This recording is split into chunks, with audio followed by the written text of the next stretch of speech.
Hello, come on in this room. Hello, my beautiful Facebook family. Come on in here. Let's get to cooking. Give me 1 second. I'm going to go share my Virtuous Living page. Come on in here. We got some cooking to do.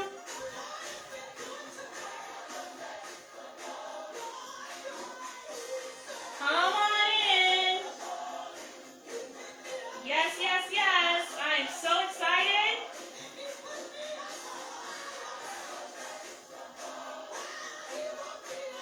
Come on in here.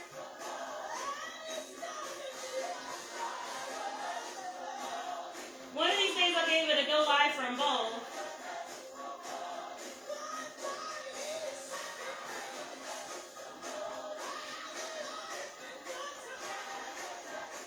Come on in. I see you guys coming in. Hello. Hello, hello.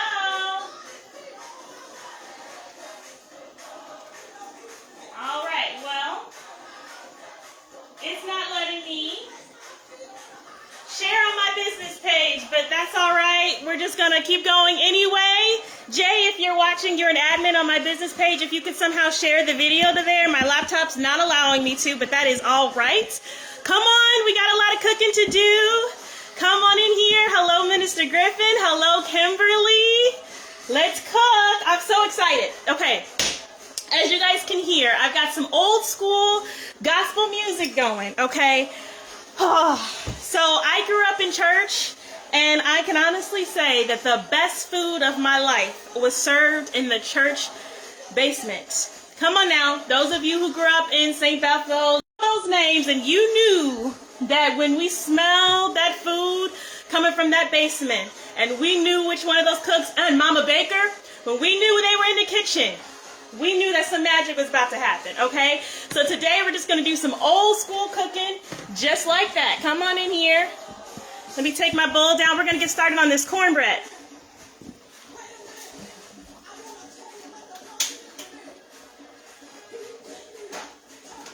Come on in here. Hello, I see everybody coming in. Hello, hello. Hi, Miss Claudia. Come down a little bit. There we go. I am missing a light here.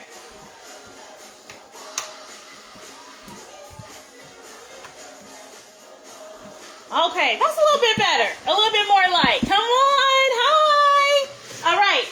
Let's get started with our cornbread. Please, please make your cornbread from scratch. If you're going to do some dressing, we got to make it from scratch. Oh my gosh, my heart hurts when I see people starting with like the Jiffy box or like pre-made cornbread. Like, no, come on now. We got to do it from scratch. We got to do it from scratch. Hi, Miss Claudia. How are you? Come on in here, everybody. We're going to eat some of my favorites. I know I say that every video because I really do love food, but I honestly, I'm telling you, there's something about that old school from scratch cooking. All right, so I got some pearl milling, aka will always be to me Aunt Jemima, white cornmeal. Now I'm using the regular white cornmeal, not the cornmeal mix. So I got a story. I truly don't like the cornmeal mix. I truly don't. I feel like sometimes I feel like it's salty. It's got like extra stuff in there. Cornmeal mix just means it's got like baking powder, salt, and a little bit of flour. I don't need them doing that to my cornbread. I can do that myself. And sometimes like I feel like it kind of messes up your food just because it's just salty to me. So where I live, for some reason, I have been having the hardest trouble finding regular cornmeal for a good, hey Alicia, hey, finding regular cornmeal. So I'm like, do people like not buy regular white cornmeal? Everything over here is cornmeal mix. So one of the ingredients that we're making today, as you can see, whoops, I wouldn't be myself if I didn't spill something, huh? Lord have mercy. All right, first few minutes in, I'm already making a mess. Story of my life. It's It's okay. We'll get it together. I will clean it up in a sec. So I was like, where the heck is just regular corn? All I want is regular cornmeal. And so I went to another store yesterday and I needed some cream cheese. You guys know the stores are pretty bad right now, and I couldn't find any cream cheese. And I was like, okay, God, like this is one of my main ingredients for something. I truly need it. Like I need you to help me find this cream cheese. So I stopped at Jewel on my way home. And it looked like Jewel didn't have any cream cheese either. But I went down the aisle and I found my regular white cornmeal that I have been looking for, no lie guys, for months. And I literally in the store grabbed my chest and I said, thank you, Abba. Thank you, Abba. And I'm like, I know people passing by was like, what's wrong with that lady over there? I was just so happy because I really don't like cornmeal mix, but I cannot find regular white cornmeal. So I said this to say, there's a lesson in all of this, right? Sometimes God lets what you really need not be in the place you're looking for because he's redirecting you to somewhere else for the thing you really want, which was the cornmeal. So I felt like God was giving me a lesson in that, just learning to, it's okay with redirection. He's still going to send you what you need. I just want to share that with you. I know that I can sometimes be over spiritual, but that is okay. I am just super happy I got my cornmeal. So that was 2 cups of white cornmeal. I'm going to do a dash of sea salt. Just a dash. Okay, that was 2 dashes. So 2 dashes of sea salt. We're going to do a little bit of baking powder. I don't know how much. I didn't learn how much. My grandmother never taught me how much. That much. Okay? A teach. Okay? So we got the cornmeal, we got the sea salt, baking powder, we got a little bit of sugar. We're making dressing. For those of you who just came in, we are making dressing. Okay, so I grew up, I like just regular old school dressing that's buttermilk dressing, like buttermilk, made from buttermilk cornmeal. This much sugar, okay? That's maybe like 2 teaspoons. Okay. I know my generation now is eating everything sweet. I can't stand. Okay. I won't say I can't stand, but I do not like a sweet dressing. I am sorry. I need a dressing that is more. I don't want to say heavy on the sage. I won't say I'm heavy on the sage. But I like more of the flavors than more of sugar. I don't like real sweet dressing. And I know that everybody nowadays is eating everything really sweet. This is some buttermilk, okay? Everybody nowadays is eating everything so sweet. I don't like it. Let me know in the comments if you are a sweet dressing person or a regular old school cornbread. I don't want to say bitter, but just regular bread. Even the way I grew up eating, can you guys see in the bowl okay? Even the way I grew up eating cornbread, occasionally we would have Jiffy or whatever, but the way I'm teaching you right now to make this cornbread from the dressing, this is one of the first things I learned how to make as a kid, because my grandmother taught me how to make cornbread, and this is just how simple it is. And as you can see, I didn't put a lot of sugar in here, because we didn't eat real sweet cornbread. Keep putting enough buttermilk so you can feel like you have enough. Now, I'm not going to make this too milky because I want a drier, crunchier bread because we're making dressing. And because I'm doing old school dressing, I'm not going to add anything in here. I'm not putting no stove top. I'm not putting any, I'm not going to mix any extra toast. We're just going to do everything from this cornbread. All right. So next we need an egg. Oh, I lost the earring.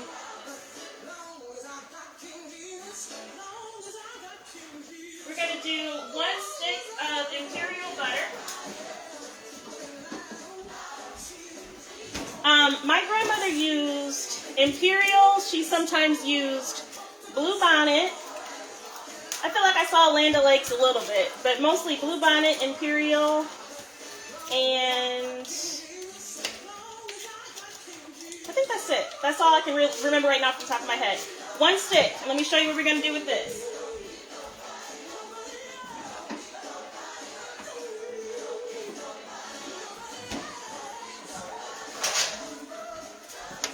go ahead and put this one stick in the oven. The oven is set to 400 degrees.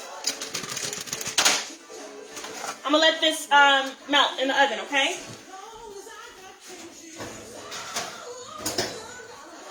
Nobody else. Okay, 1 egg goes in here. So we did 2 cups flour. We did 2 cups 2 cups white cornmeal, regular white cornmeal. We did a little bit of baking powder. We did 1 cup flour. We did buttermilk. We did a little bit teeny of sugar. Hi, Auntie. Hi, oh my gosh. Okay, so I don't know if you are Michelle or if you are Miss Hensley, because I know you guys share a Facebook page. So let me know which one of you I'm talking to. Hey, Auntie. Glad to see you are on. All right, we got an egg in here. This is what your cornbread should look like, just like that. Old school buttermilk cornbread, okay? You can put a little bit more buttermilk in there, but like I said, I want to dry your bread because we're making dressing. Now, these eggs, we're making deviled eggs today, so I need to go ahead and get these to boiling, okay? So let's get us a pot here.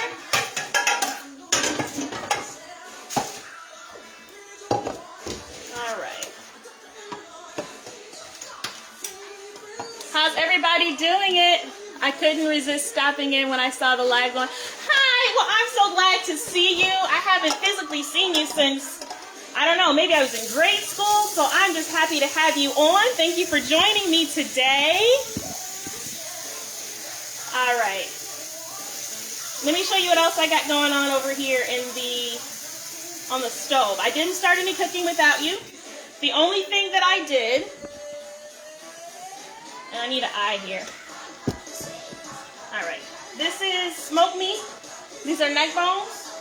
I'm gonna put them over here to cook on the rear. All right, and I'm gonna let these eggs get to boiling.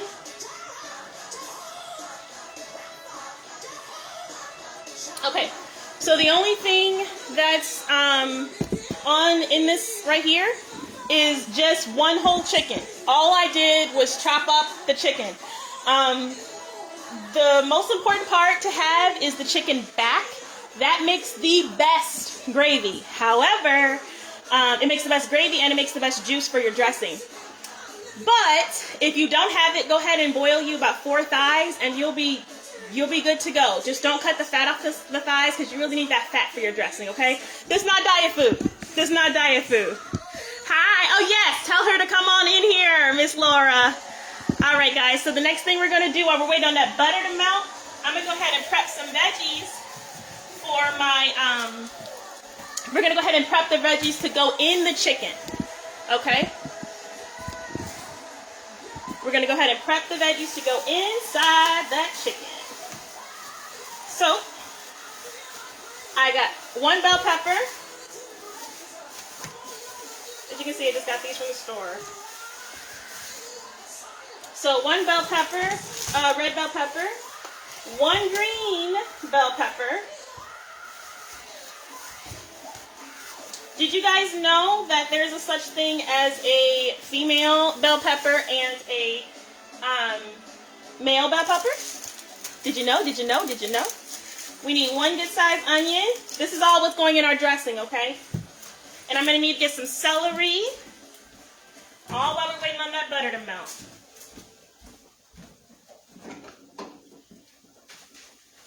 You guys, I am so excited. I am starving. Oh my gosh. I am so hungry. Okay, so let's go with our veggies.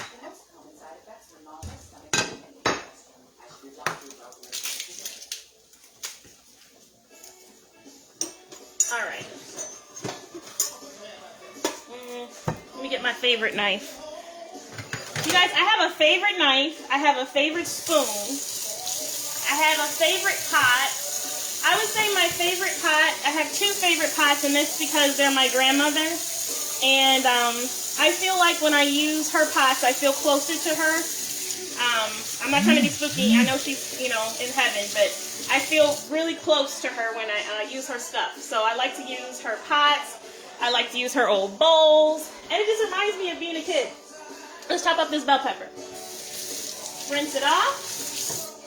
I rinse off all my vegetables, okay? You're going to need the whole bell pepper. Don't cheat yourself. You need the whole bell pepper for this dressing.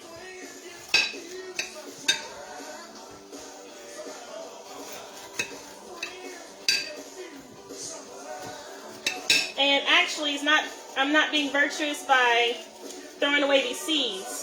Because what I could do is leave these seeds out to dry, and then I'll have these seeds to plant in the wintertime.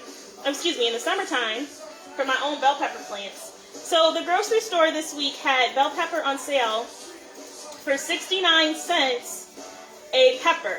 You guys better believe I stock up on fresh bell pepper. I use bell pepper in, like, I think probably every meal I make. You better believe I have what they call the Trinity: bell pepper, onion, and celery. So I chopped up, actually I didn't chop up, Liz chopped up a lot of these bell peppers for me, and I put them in the freezer, so I'm going to make some fajitas out of them. Maybe I'll make some of those on camera. I'm going to make just a variety of things. I use bell pepper and everything. All right. More people are coming in. I see more. The number's going up, but no one's saying hi. So hello, whoever you are, don't be shy. Let's check on this butter. All right, that butter's still melting. It's got about another maybe 2 minutes or so, and then we can pour that right and get our cornbread into the oven. So I'm rough chopping these bell peppers. I don't care about them being the perfect square size for things like dressing or whatever, because they're going to shrink up anyway, and I'm really boiling for them for the flavor. So you chop them the way that you want to.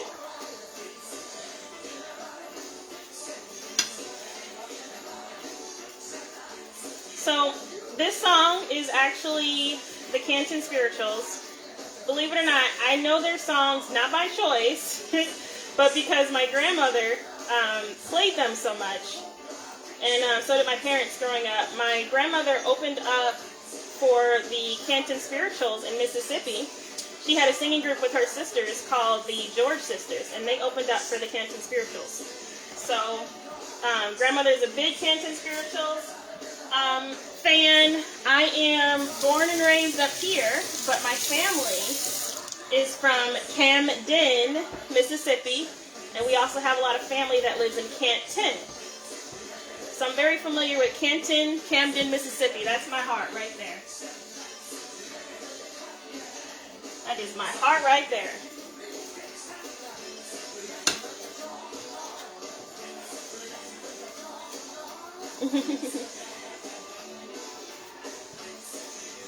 You guys let me know how you make your dressing. Are you one of those people that have to make your bread from scratch? Or are you one of those people who are, who I talked about in the beginning, like using pre-made bread? I hope nobody watching me is using pre-made bread. We gotta make it from scratch. We gotta make it from scratch. That's the best. Alright, let's check on this butter and these eggs. Make sure they're at a boil, or starting to boil. Alright, I'm going to put these in the pot, and I'm going to get that butter out, okay? This is going in the pot of boiling chicken. The chicken's just been boiling for about 20 minutes without you guys. We're going to let that cook while the cornbread is in the oven. Okay, perfect timing. Alright, so I'm going to take this butter. I'm going to pour it right here in there in that cornbread batter that we made earlier.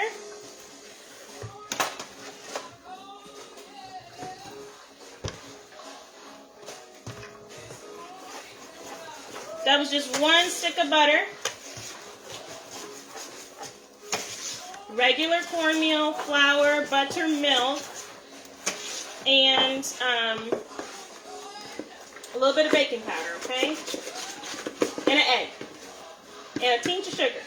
Remember, you're not making real sweet dressing. Tinge of sugar.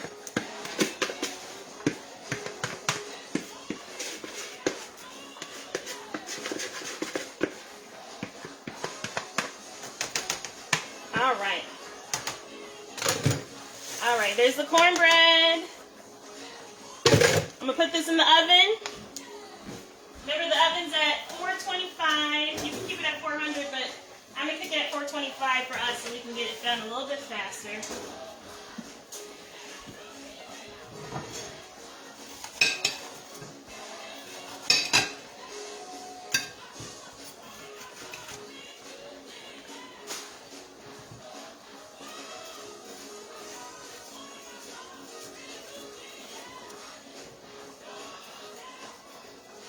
Okay. Oh, I love the smell of bell pepper. I love the smell of bell pepper. I'm not a eat it like a raw bell pepper person, but I use it, like I said, in everything. But I know friends who will just pick up a bell pepper, just eat it raw. To me, I can't take that. I need mine to be a little bit more cooked in some way. Bell pepper just flavors up everything.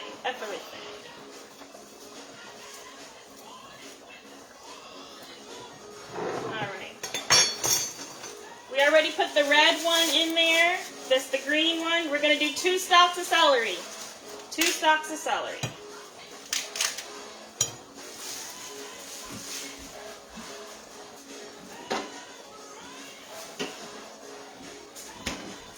Two stalks of celery.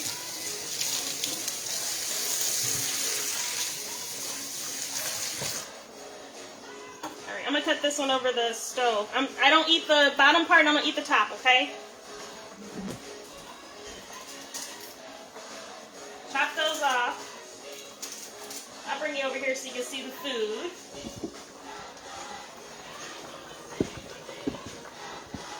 All that is chicken. And we're going to have to season up this chicken in a minute. I already cut the other tops off. You guys, this is some strong celery.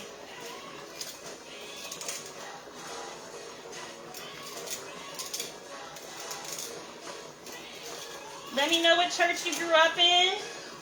I know a lot of you watching grew up with me, or I grew up with you, I should say. But let me know what church you grew up in, what kind of music you guys had. What kind of food you had in your church basement. We had a variety of things, but I can't give away our menus for the rest of the weeks. I just can't. Just know that I'm gonna have it all. I'll just say that all the food, all that good stuff we grew up eating, I'm gonna have it for you. All right, I don't eat the bottoms.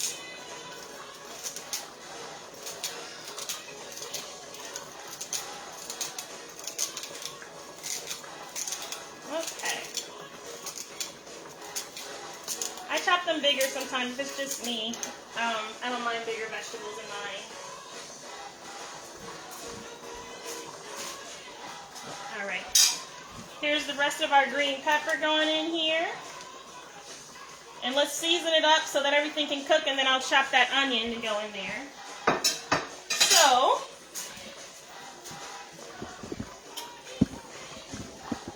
there we go. So, in here, I'm going to use, remember that chicken broth I told you I don't use often? I'm going to use it today. It can kind of get salty on you, so you got to really be careful. So I'm going to use a little bit of chicken broth. Excuse me, this is not chicken broth, this is chicken base. Sorry. Chicken base. We're going to use some onion. Remember, this is the gravy that we're going to use for our dressing. This is gravy. This is the gravy or the juice for the dressing. Both things. We're going to make gravy and juice. I'm going to use my generic Mrs. Dash, the table blend. Don't use the one with the big vegetables. We're using the table blend. This is a lot of herbs. Dressing is about good juice, herbs, and great chicken flavor. Or turkey, but I never make dressing anything else but chicken. Here's some black pepper going in here. Guys, it looks like I'm adding a lot, but my spices aren't really coming out. So I'm not adding too much, I promise. Garlic.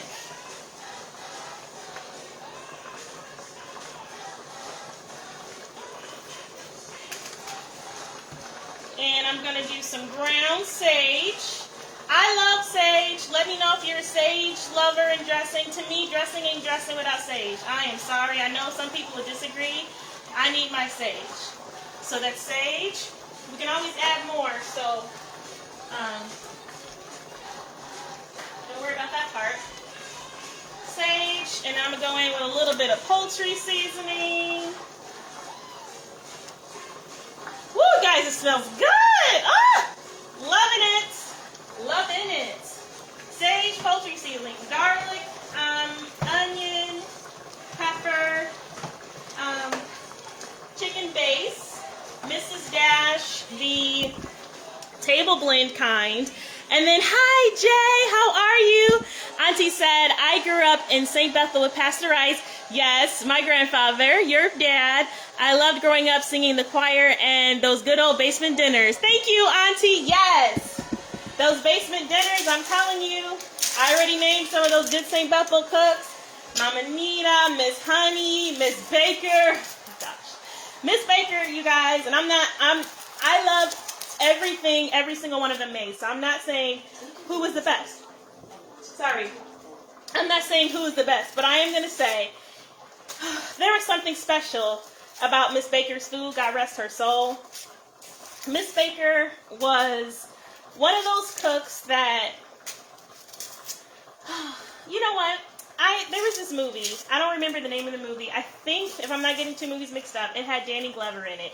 And he was trying to make a pie. And I think it was Danny Glover. And he was like, my wife left me the recipe, but it doesn't turn out right. And he was like, oh, you guys, that pepper got me. And the kid was like, well, Grandma, talking about his wife, his wife that passed away. He was like, Grandma always smiles when she cooks. Maybe you should smile when you cook. Your food will taste better. And Miss Baker, I said all that to say, I believe that Miss Baker was a good cook because she just was a good cook. But I truly believe that her food tastes good because of her smile. Miss Baker had the smile that would light up the entire room. I miss her so much.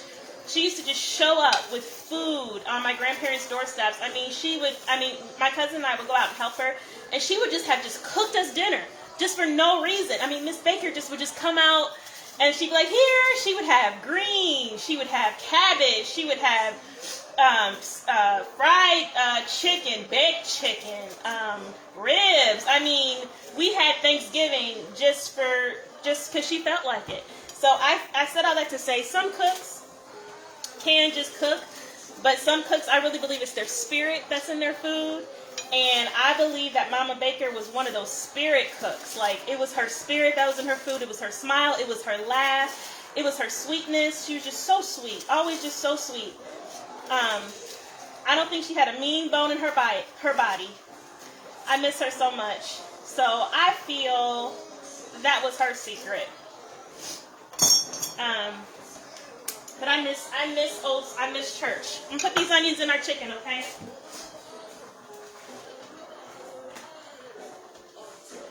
Alright. So those onions are right there in that chicken. We put the cornbread in. I'm going to go ahead and wash this one dish real quick because I'm going to need it. Oh my gosh, I missed a whole bunch of people talking my head off about Miss Baker. Let me go back and say, and my hands are wet so my phone won't slide down. I can see Erica. Hello, Chef Erica. Hello, Chef Erica. I was thinking about you the other day, Erica, with whatever you like. You guys, Erica's hair is real thick and beautiful, right? For those of you who have seen Eddie Murphy's movie, what is the name of that movie? How did I lose it that fast? What am I talking about? Coming to America. Coming to America. The queen in #1 who he was going to have to marry, when he was like, well, what do you like? Tell me what you like. It was a terrible African accent. Sorry, guys. I will not do that again. I am so sorry. When he said, tell me what you like, and she said, whatever you like. You guys, Erica and I go to the same church. Erica came to church one day with her beautiful ponytail into one of those holders like that actress had in the movie, and the whole service, I just kept going, Whatever you like. Whatever you like. I was thinking about that the other day. Let me see who else I missed on here. Hello, Miss Perkins. Yes, Auntie, Mama's Baker's food was the best. Absolutely. I wonder if her kids got any of her recipes I can steal. Hi, Auntie Boo. Auntie Boo. Auntie Boo, you've never seen my show live. Hi, welcome. I'm so honored to have you. Hi, Miss Perkins. Michelle is trying to hop on, but since she isn't on your friends list, she had to snag. She's on double page with me. She's on my friends list. Or have I always talked to her through you, Miss Laura? I thought Michelle was on. But hello, Michelle, if you were watching. It's so nice to see you. And I see that you and your husband are doing well. All right, guys. So we cleaned up a little bit, especially that mess that I spilled at the beginning. We got our chicken and our juice going on here. We got our eggs boiling for our double eggs. We got our neck bones. Those are neck bones cooking. I'm gonna go ahead and take these neck bones though out of here because they should be tender by now. I let them boil for an hour. They are not all the way tender just yet. So I'm gonna put a little bit more water in them, and I'm gonna let them boil a little bit more so they can get super tender.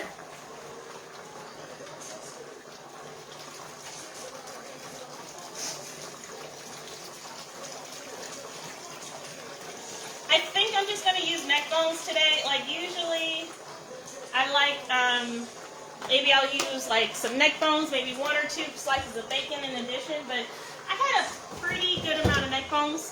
I'm not going to cook that many green beans, so I think we're okay with just the neck bones.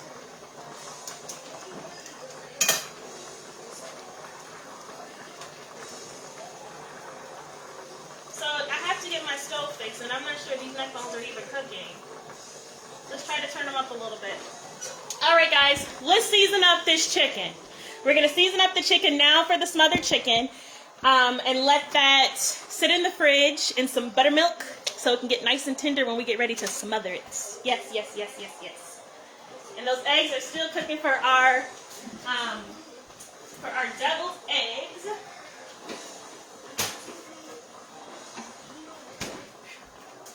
All right, this chicken, I washed this chicken in some vinegar water. And hi, Auntie Boo. Michelle, I saw you. Hi, Rebecca. How are you? One of my favorite nurses. How are you doing? Yes, so one of my earrings is gone. I just got your text message. It decided to jump ship, so we're gonna let it jump ship. So that chicken I washed in vinegar water about an hour ago. These are thighs, and let me tell you about my virtuous living anointing. Okay, these thighs, these were quarters. The store yesterday had 1 pack of thighs, and that pack of thighs had some type of dirt or something on it, and it grossed me out, and I couldn't buy them. So I asked the lady, I said, excuse me, can you get me another pack of thighs out the back? Please tell me you have some. And she was like, no ma'am, we don't have any. She checked. So I bought these quarters. And these quarters, I'm not a fan of frying quarters. And I'll eat the legs, but I'm truly not a fan of legs. I mean, I'll buy them because they're cheap and I'll eat them, but I never just buy chicken legs to buy chicken legs. So I cut the legs off and made the thighs that we needed for today. So how about that? All right, seasoning salt, which we have to open. You thought I was reaching for my adobo. Those of you who watch me on the regular, I sometimes do use my adobo, I'm not going to lie, for smothered chicken. I actually haven't even made smothered chicken in probably over a year. So we got some seasoning salt here. Don't be afraid to season because remember we have to soak this in some buttermilk, so some of that seasoning may wash off, and we're going to fry. And whenever you fry food, some of the seasoning falls off. So you always want to do a little bit heavier. Can you guys see okay? Let me move the camera down a little bit. There you go. Okay, seasoning salt. We're going to go with some black pepper.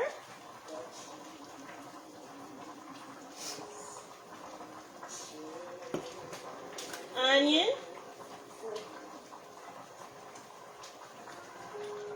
Hang on, guys. Let me stir that chicken because it is boiling. It's a little hard out over there. Hold on.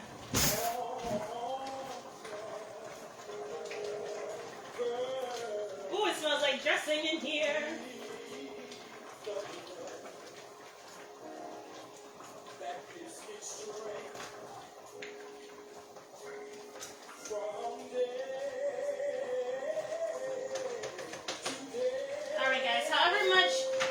However much chicken you have, however much juice you have is how much gravy you have. Some of this gravy or some of this juice has already boiled off of the chicken, so I'm going to add a little bit more because I do want the chicken to be covered so that I can make sure it's done, because I actually chop little pieces of, I put little pieces of chicken in my dressing. So I'm going to do that. Oh, you guys, we didn't even put that onion in, did we?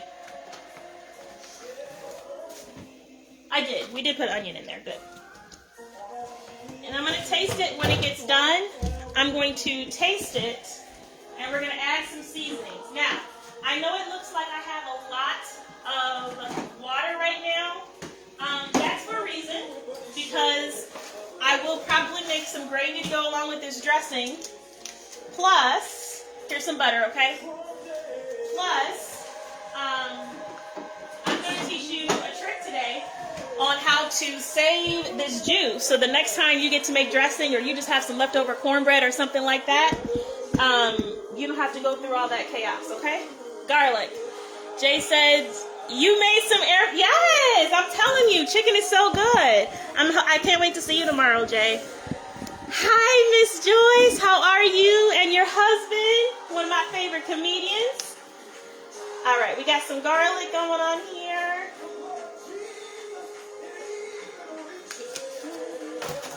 All right, we're going to do some table blend, Mrs. Dash, again.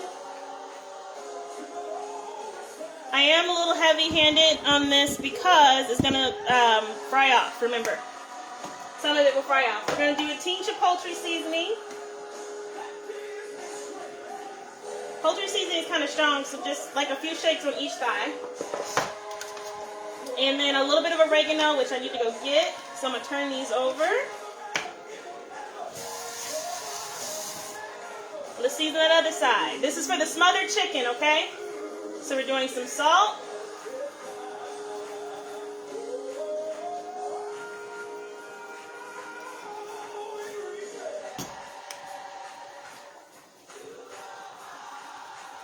Pepper. Oh, I forgot my seasoning, my main, well, not my main, but my secret weapon. My secret weapon. We're about to run out of onion powder here. That's onion. Let me get another onion, and then my secret weapon. All right, this is garlic I put on there. We're going to go in with some more poultry seasoning.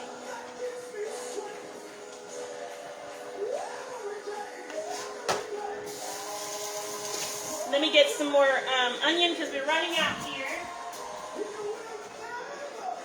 And my secret weapon. Cannot fry anything. Well, I won't say anything, but I can't fry a lot of things without my secret weapon. Okay?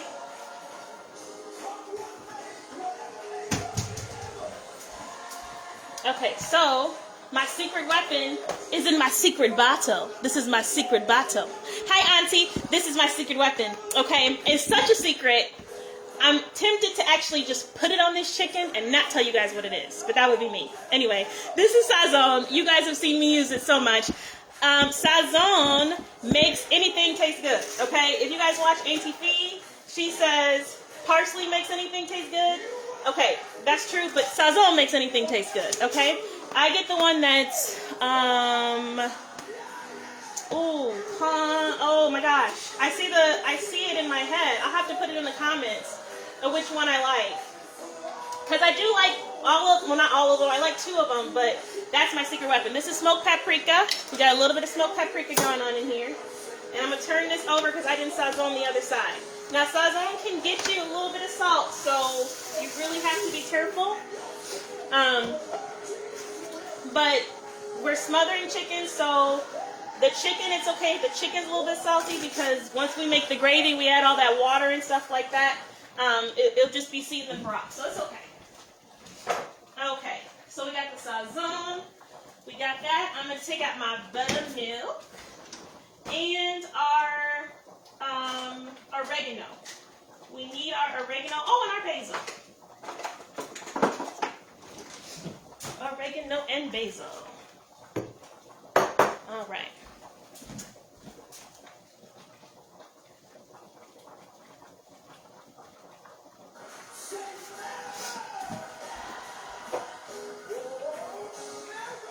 You guys, I really hate these new holders I just bought from Amazon. They are awful.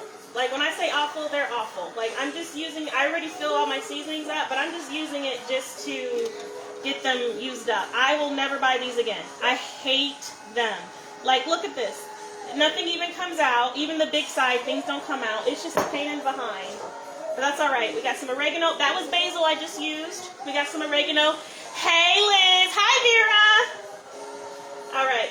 We got some basil and oregano, which I'm also actually going to add a little bit to that of our gravy. And I'm going to use some more smoked paprika on this side because I didn't before. This is organic smoked paprika. This stuff is strong. Ask me how I know. I didn't realize how strong it was not too long ago, and I was like, good golly, Miss Molly, why is this, whatever I made, why was it so strong? I forgot, that's organic. Organic seasonings are always stronger, okay? Remember that. Okay, so I'm going to go ahead and take these thighs, and I'm going to put them in our bowl here.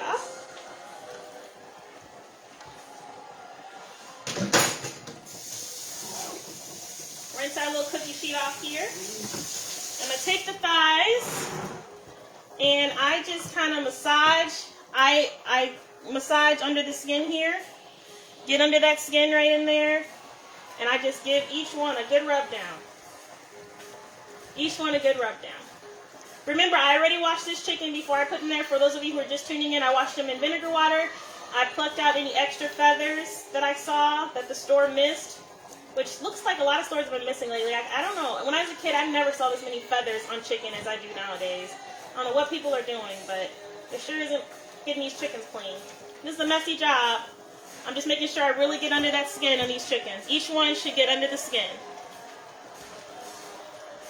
Oh, it looks so good. Look at this. Look at this. So excited. So we had seasoning salt, table blend Mrs. Dash, black pepper, garlic, onion, smoked paprika, basil, oregano, sazon, my secret weapon, and smoked paprika. Okay, so rubbing each one of these on really good. Now, I'm going to go ahead and add some buttermilk. Okay? Now, I don't douse my chicken in buttermilk. I kind of just get enough where each piece of chicken has some. I know some people let it soak, and I have done that, but to me, it's kind of like a waste of buttermilk. As long as each piece has some, why do I have to soak my chicken in buttermilk? To me, just wastes product. You know, there's a hyperinflation going on. Food is expensive. We don't have food to waste. So we need to spare however we can. Save. Scrimp and save. Maybe not the scrimp part, but we need to save. Alright, guys. Now you see how orange this is? It's going to be super golden when we fry it up. Because of that sazon. That's one of the reasons it's my secret weapon. But now it's my secret weapon that I've shared with Facebook. But you guys have seen me use it on my other cooking videos, so it's not that big of a secret. But trust me. Alright. Here we go. Each piece is massaged with buttermilk and seasonings. Okay. So, I'm going to go ahead and put some plastic wrap over this. And put this to the side. Now, I could have put this back in the fridge, but we're not going to be too long with everything else. So it's okay, because actually the best chicken is when you let the chicken get to room temperature before you fry it up. I know from most of my frying chicken life, I never let my chicken get to room temperature. I fry. Hey, Philip. Hey, Jay. Jay says, sazon is my favorite. I'm telling you. I'm telling you. All right. Plastic wrap over our chicken. We'll move this to the side, okay? Oh, I was saying that room temper chicken is what they say the best to fry at, because then it doesn't bring the temperature of your grease down.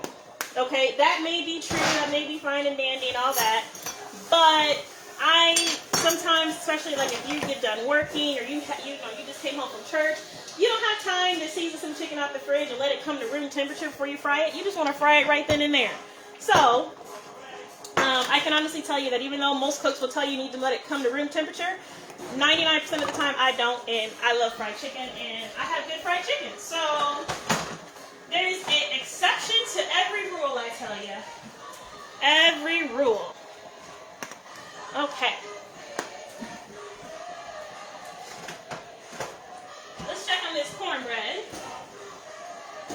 It is starting to cook. It is starting to rise. So let's come over here. And hi, Anthony. Hey. Let's come and look at this gravy that we got, or our broth that we got going on here.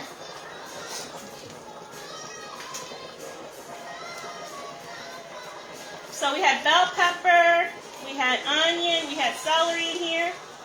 We got the chicken. As you can see, that chicken's just about done.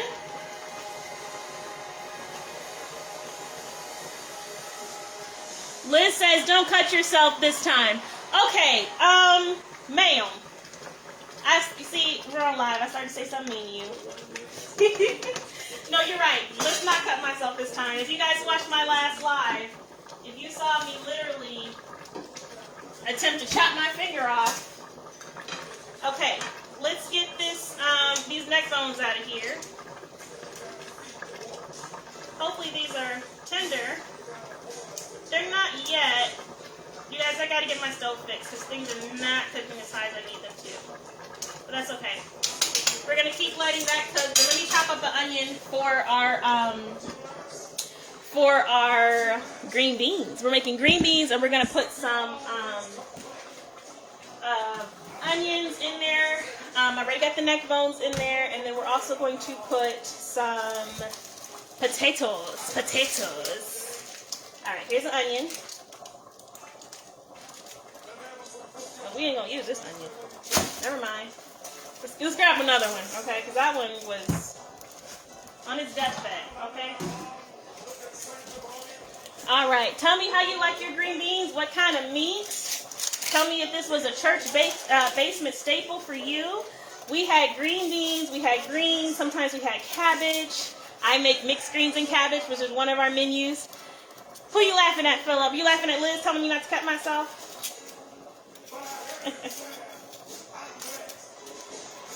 All right. Now I'm nervous with the knife, Liz, like I'm going to cut myself because you told me don't cut myself.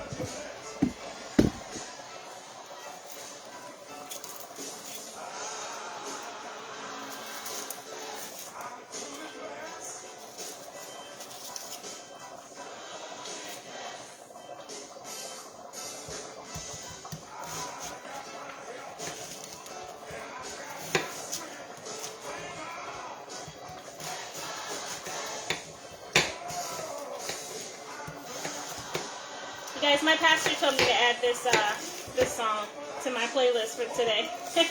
I completely forgot about this song. This is a classic.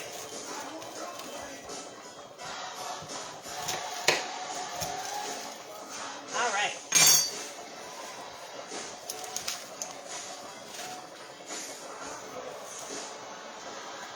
All right. I'm gonna put this onion in there with our neck bones, so I can start flavoring them up.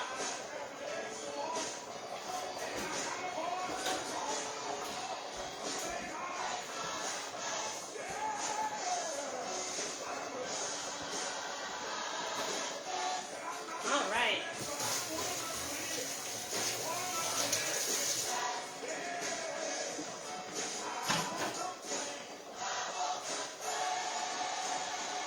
All right, so I'm going to move our chicken to this eye because our eggs don't seem like they're boiling fast. I have it all the way up, it's not even red. So that eye is probably giving out.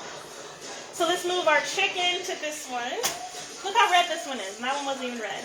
Let's move our eggs on here so they can get to boiling so we can chop those up. I'm going to take some of this chicken out of here because it's already done. Hi, Jay. JD, because I already said hi to JB. So JD. All right, I'm going to take some of this chicken out of here. That is done. So remember I told you that this was a whole chicken. This was a whole chicken that I just chopped up so that I could grab it easier.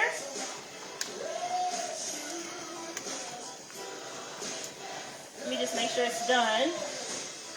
We do not want any raw chicken, okay? I should be able to peel it with my tongs. And I can. I'm going to let it cook for just a little bit longer. Just a teeny longer, just to make sure it's done.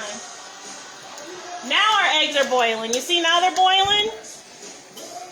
We had a stove malfunction, but that's okay. Cook at everything, okay? That's okay. All right. So let's taste this chicken. I'm going to taste this juice. When I taste the juice, I'll be able to see, do I need a little bit more sage? Do I need a little bit more poultry seasoning? Do I need, what do I need? So let's taste it. Tell me what you put in your juice for your, I am sorry, without sage and without celery. Remember what I told you last time, always just taste what you're working with. That way you know. You will know if it's good or not. Taste your juices. Okay. So, from what I just tasted, we need a little bit more of everything here in our broth. Remember, this is the main, the basis for our dressing. So I got some seasoning salt in here, which I don't think I added before. You guys, how come all the seasonings don't want to cooperate with me today? There we go. We got some seasoning salt in there.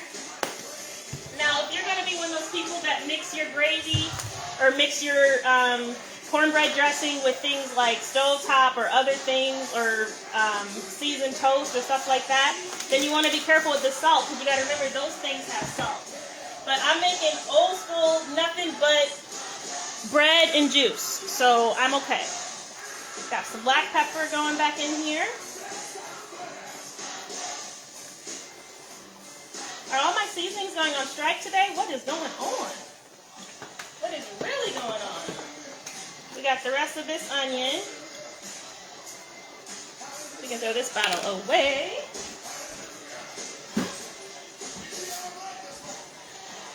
Okay. We're going to add us some garlic.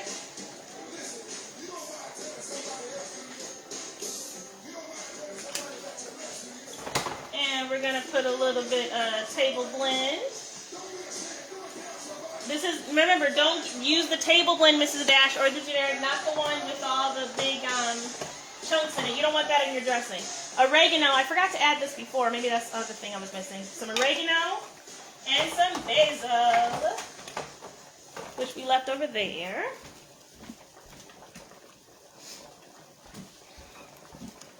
All right. Oregano, basil. I like a lot of herbs in my dressing. A lot of herbs. And I can't help myself, guys. I thought I wasn't going to reach for it today because it's not an old school seasoning, but I can't. I have to put a little bit of adobo. Adobo make everything taste good, okay? Trust me when I say that. I know what I'm talking about, okay?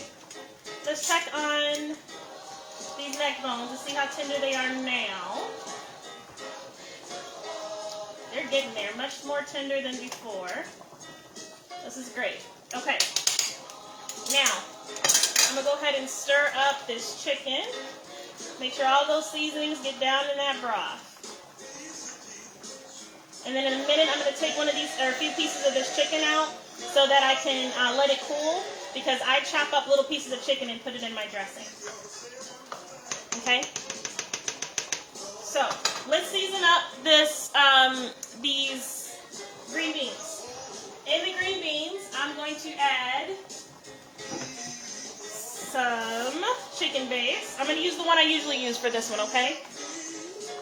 So chicken base. Ooh, too much. There we go. Chicken base. Green beans, I put some black pepper.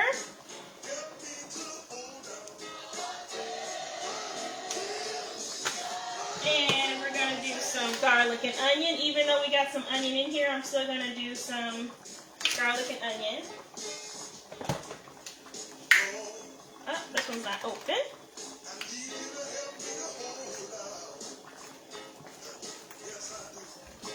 Let's open this one up.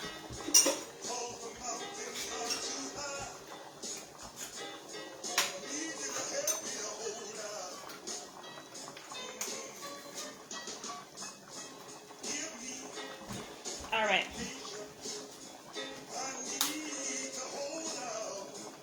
Okay, onion powder. We can always go back and season it up more if we need to. So we put onion, garlic, salt. Now I'm going to use my Mrs. Dash I told you don't use before. I'm going to put that one in the green beans. Okay? And I know I said I wasn't going to add this, but I can't help myself. I'm going to add me 2 pieces of bacon. So instead of using olive oil, if you're going to use bacon, don't use olive oil or any other type of oil. Actually, because this bacon just kind of fell apart on me, it's more like one and a half sticks of, slices of bacon. But that's all right. Even my kitchen scissors. And I just put that in there, and I want the grease from here. Now let me tell you something. Not all bacon is the same. A very common brand that I trust to cook with is Oscar Mayer. I definitely, let me just tell you guys something. Just because something is on sale, these eggs are done, so let's let these cool down. Just because something is on sale does not mean you should buy it. Hi, Alex! How are you? Just because something is on sale don't mean you should buy it. You guys, there is a sale at the store on Jimmy Dean bacon. Let me tell you something. This was the nastiest bacon I have ever had in the history of bacondom. Yes, I made up a word. Bacondom. That's a word now, okay? Add it to the dictionary. I made it up. Put my name there. I want all my royalties or whatever the heck they call them for that. Let's put some cold water on these eggs so they can cool so we can go ahead and make them. You guys, Jimmy Dean bacon is disgusting, and I stocked up on it. I bought a whole bunch of it because it was so cheap at the store. Now I see why. It was awful. It tastes like salt grease. Greasy salt grease, however you want to say it. It was awful. So I learned a lesson. I was like, you know what? Just because something is on sale does not mean I need to buy it. Does not mean it is something that is worth me buying. I'm going to clean off the stove for a second because we kind of made a mess when we seasoned. So instead of wasting it, like I don't believe in wasting things. Virtuous women don't waste things. We make things out of them. I'm actually going to fry that bacon up, and I'm going to keep it in a jar, the grease in a jar, so that I have some extra flavoring for stuff like this, so that I don't really have to use my good bacon to put in, my greens or whatever. I can just use that. Since really all you want is the fat, I still got the fat. It was just so salty. So now I know when I use that grease from that jar, just don't use as much salt. Get it? You don't have to waste things. Virtuous women, we don't waste things. We make things out of things. Make things out of things. Let's take some of this chicken out. It should be done now because we want to let this cool so that we can pull it apart when we need to.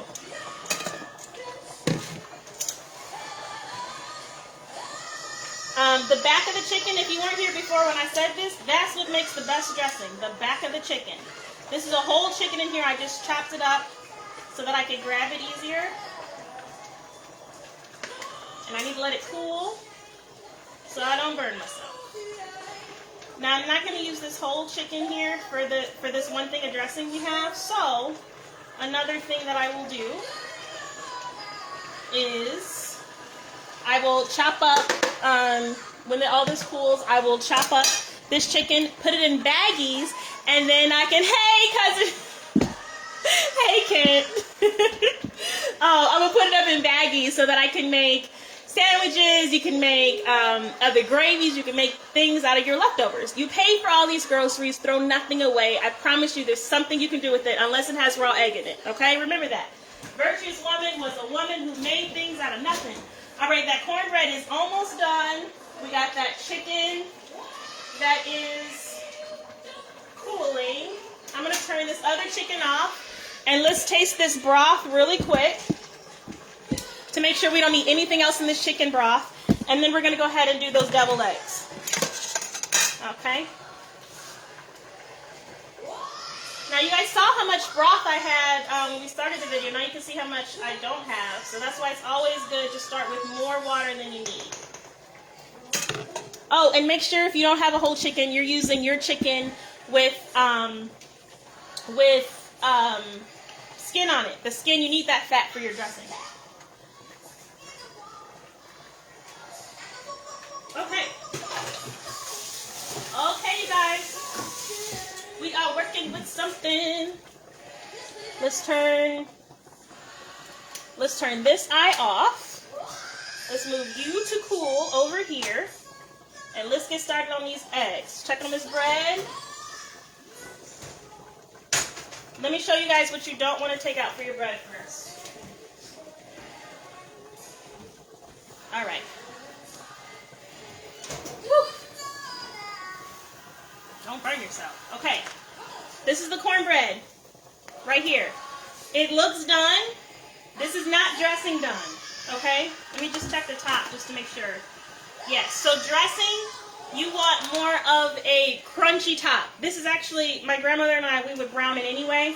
But I'm really going to brown it to make sure that it's good enough for our dressing, because dressing, you want a crunchier crust on your bread. So what I'm going to do is I'm going to turn this on broil, okay? Please, people, don't forget your stuff is in here. Broil takes 1.5 minutes to 2 minutes. Trust me, as a kid, I have sent some bread to hell before, okay? Don't forget it's in there. We got it on broil. I'm not going to forget. Hopefully I don't forget with you guys, because I don't usually forget. But I've had some close calls as a kid. Cornbread was one of the first things I learned how to make. Cornbread, rice, and eggs were some of my first dishes. Cornbread, because my grandmother's famous for them. She makes amazing. Hi, Cousin Mary. See, now I'm nervous, so I've got some church basement cooks now on the camera. Hi, Cousin Mary. How are you? I hope you are doing okay. I miss you. I need to stop by and pay you a visit. All right. So I don't have a plate for the deviled eggs. So we're going to use a regular plate. I'm going to peel these. I should have put a little bit of salt water and I think a little bit of vinegar, I think is what you put in the water for your eggs. That way your peeling comes off so easily, okay? I did it, so I got to be really careful. Always boil. I would say boil about maybe 2 eggs more than what you need. Let me check on this cornbread, guys. Boil at least 2 more eggs than what you actually need.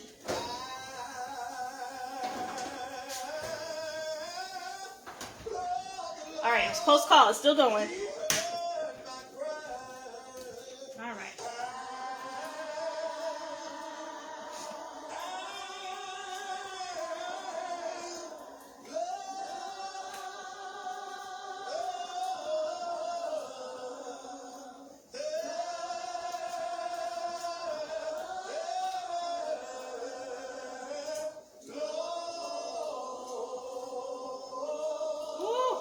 Careful with these eggs.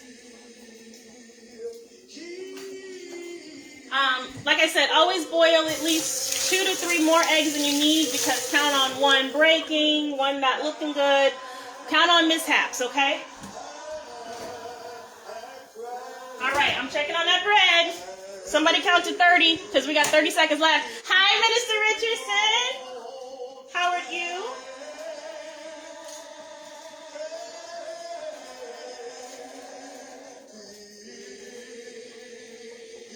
Didn't I say always boil more than you need? Because one of these eggs just cracked on me. See? I'm telling you, always count on mishaps happening. Is it 30 seconds yet? About 15 more seconds. And I'm going to show you how brown this bread is getting. And I just put it in there, 2 minutes ago? I told you. Don't forget about it.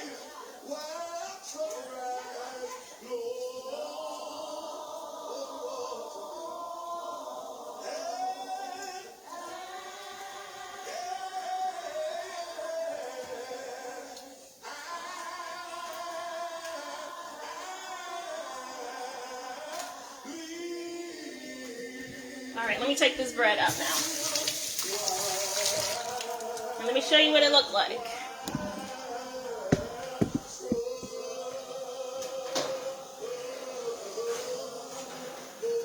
Ooh, almost did burn it, but that's okay. We'll take that off. Didn't I tell you watch it so you don't burn it? And look at me, I burned one little section, but that's okay. We'll just take it off.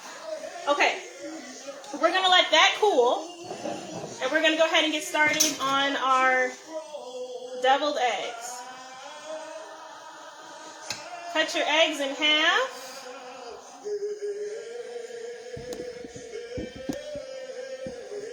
Hi, honey. I hear Dr. Watts helping you cook. So I was going to talk about this, okay? I couldn't stand this as a kid.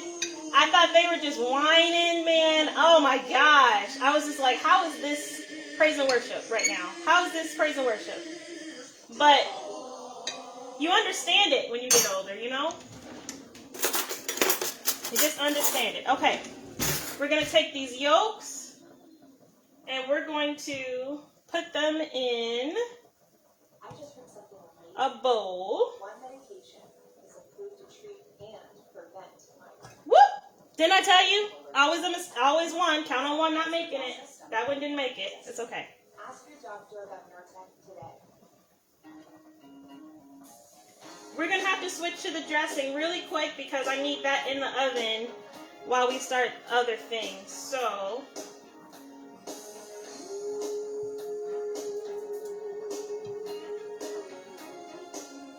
okay, so we made it with just one egg not making it, okay? Let's put these over here and let's work on this dressing. Now, I'm going to take this little black piece off because I told you guys to watch it and I'm the one that let one piece not make it. Let me use this spoon, my favorite spoon. You guys, this song gets on my nerves. I actually don't like it, but I listen to it because it was my grandmother's song. Like, she sang this song all the time. She had her little imaginary choir she would be directing. I'm going to show you guys how she would be doing it in a minute.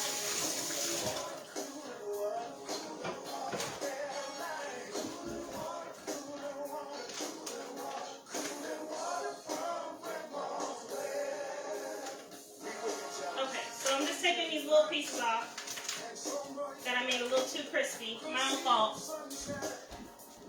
Just right here on this edge. You want brown bread, but those little burnt pieces I don't want. Woo, it's hot. Lord Jesus. There we go. Just take these little pieces off here, and then everything else is fine. You want your cornbread to be real brown. I told you guys to watch this bread because it was going to burn quickly on us. It's okay. It's live TV.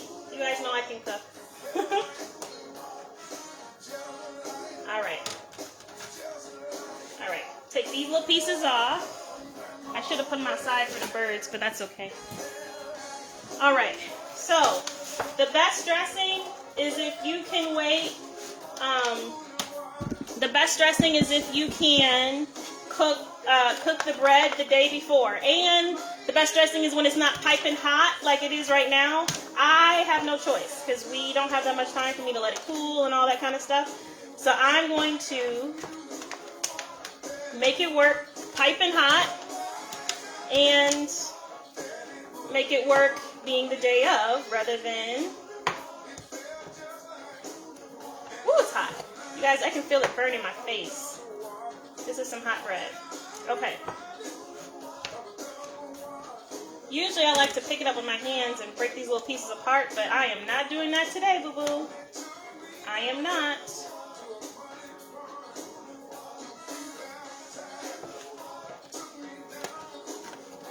Just trying to break the bread up so that it's a little bit smooth. Kind of smooth.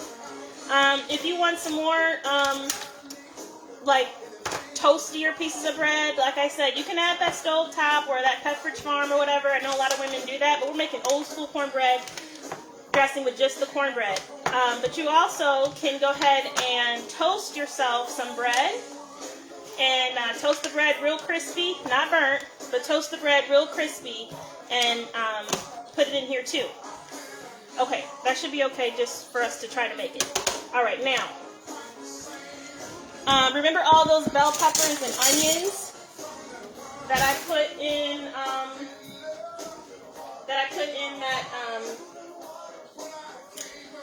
that broth? We're gonna come here and we're gonna get it out. Because I put the bell pepper and onion that I cooked my broth in, I recycle it right back into that dressing. I don't just use it for the flavor in the broth, but I also put it in the actual dressing. Oh, it's hot. So go ahead and use your strainer, get all those peppers and stuff out. Get it all out. I used one whole onion, one green pepper, one red pepper, 2 stalks of celery. We don't want this fat. Whew. Usually I would let this cool a little bit and I wouldn't be burning my hands off. But, alright. Didn't I tell you I don't like this song and here I am singing it? I told you I can't help but know the words because of grandmother, okay?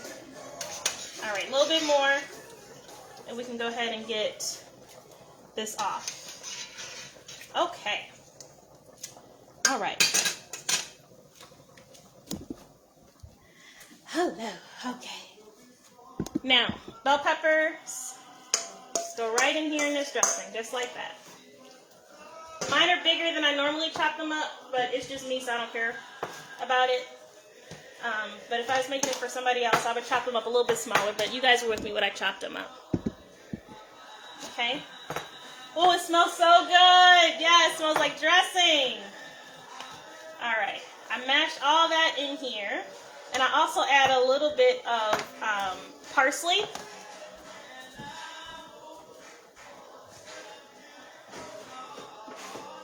Because parsley is really pretty. Makes your stuff just look so pretty. So a little bit of parsley in there. And sometimes I have to add a little bit more sage and stuff, so you need to be prepared for that. I'm going to turn the oven down to 375, because that's what we need it to be at for put the dressing in. 375, 360. If you have an oven from hell, put it on 350. Okay, now, I add 1 can. I feel like this is not old school, but it's what I do, so it's okay. I add 1 can of cream of celery, and then I add 1 can of cream of chicken. 1 can of cream of celery and 1 can of cream of chicken. To be honest, the best is Campbell's. However, if Campbell's is not on sale, you better believe I will buy the store brand and make it work. Virtuous women, you make everything work. So here's 1 can of cream of chicken. And I need to go get the cream of celery. You can use 2 cans of cream of chicken. I feel like my best dressing is when I do 1 cream of chicken, 1 cream of celery. But I think I've done 2 celeries before. But just trust me when I say one of each is the best. Just for that balanced flavor, not too much celery, not too much chickeny flavor.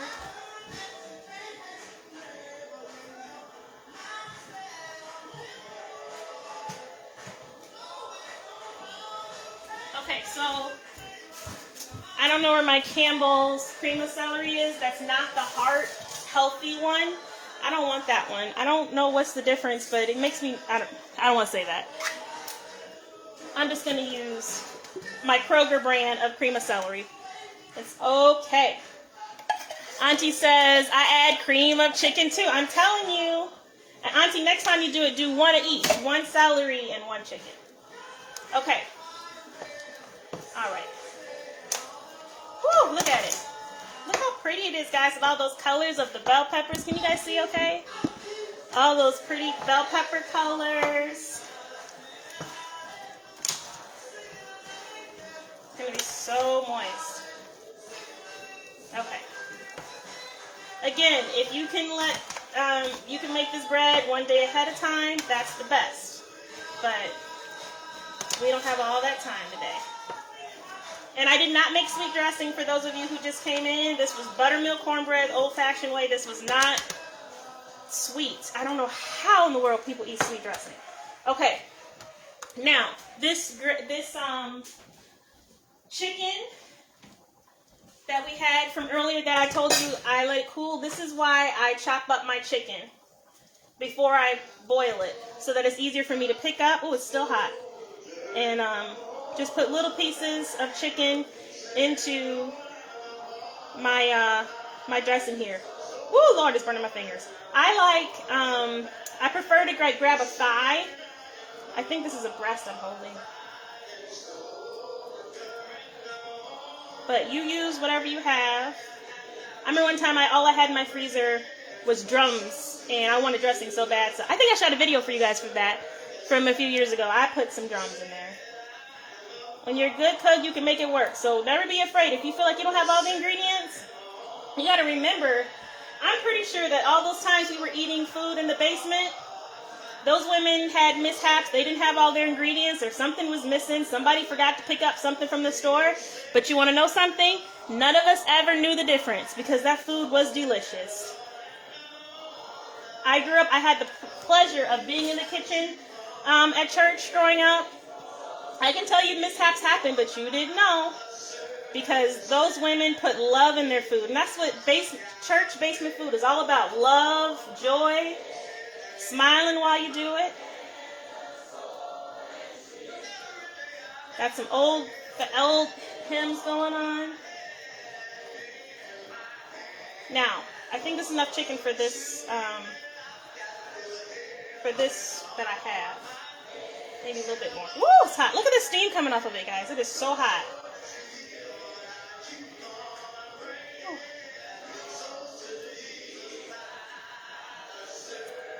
Woo! All right, let me stop before I burn my fingertips off. Lord have mercy.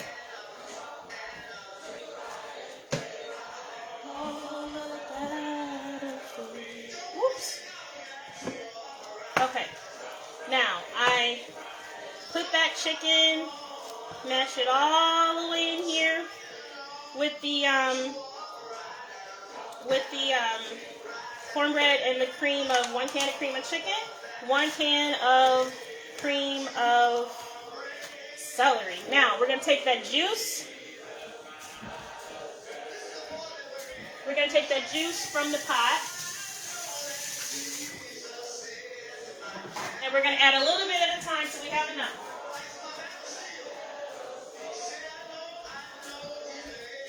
So just be careful that no big bone falls in here.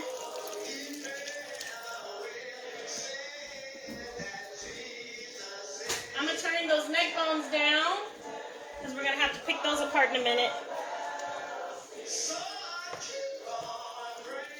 So I like to add my cream of chicken first, so that I can see how much juice I need, because I have put enough juice in there before and then tried to add that cream of chicken, and then I had soupy dressing. I've messed up some dressing in my lifetime, so whoop! Trust me when I say, just follow my steps.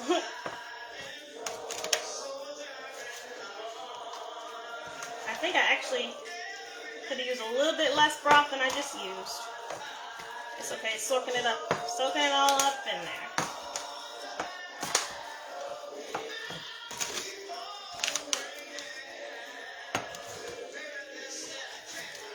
Okay, now, before I put the egg in there, I don't want my dressing to be lumpy. That's why I'm kind of mashing it to get those extra pieces I didn't have time to break up because we're live. I just don't want it to be real lumpy, that's all. That's why I'm kind of stabbing it like, because I see a few lumps that I don't want. But it's okay. You guys can just see the technique. That's what I'm going for. You can see the technique.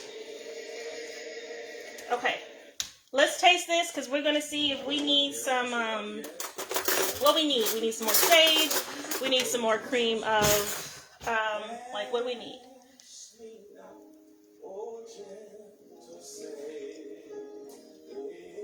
Okay. That's good. Hold on.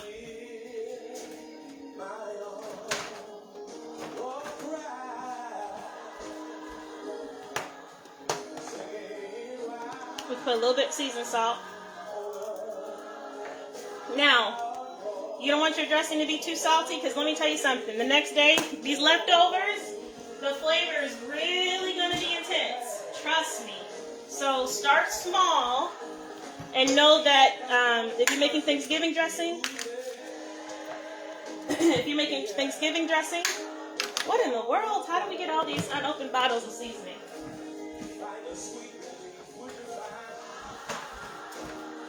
If you're making Thanksgiving dressing, try to make it a day ahead of time so all those seasonings are just married together in that pan. I'm just putting a little bit more, just a little bit of everything we did, just a little bit. This is some more sage. I do not have enough sage in here, guys. I'm a sage dressing person. If it don't have sage in it, it's not dressing. I'm sorry. I don't know how how do people leave out sage? People who are allergic to sage, I feel sorry for you. That's what makes the dressing. Got a little bit of poultry seasoning going on here. And now we're gonna stir, woo, that sage got me. We're gonna stir this back up.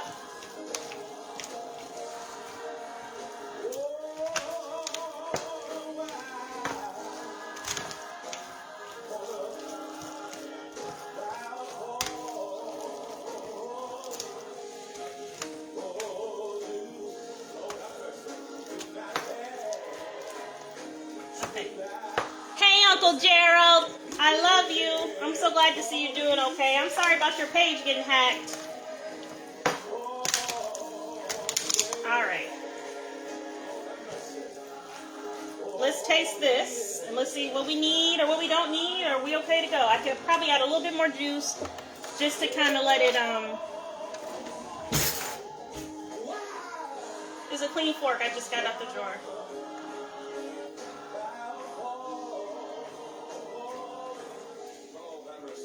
Yeah, I'm ashamed to say. I'm sorry.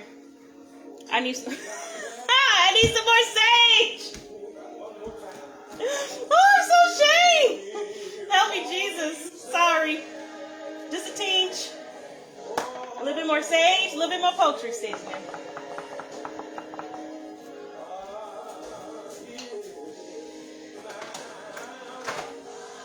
Okay, sage, poultry seasoning. I'm going to add just a little bit more broth because we just don't want dry dressing because it is going to absorb a little bit when we cook it.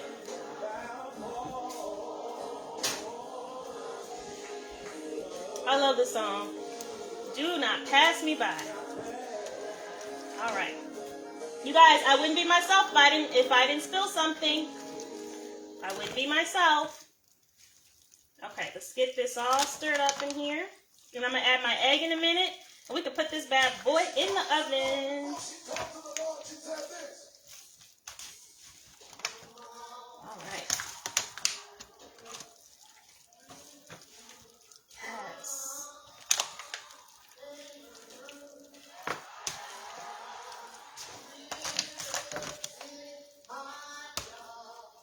Oh, my hand is starting to hurt. Okay. I really want some more chicken, but that's okay. I can put that in later. Let's taste it. One more taste test, and then we can put our egg in here.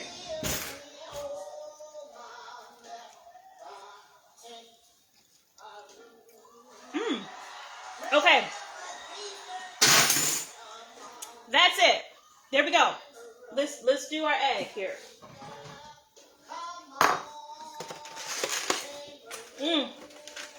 It's Jesus.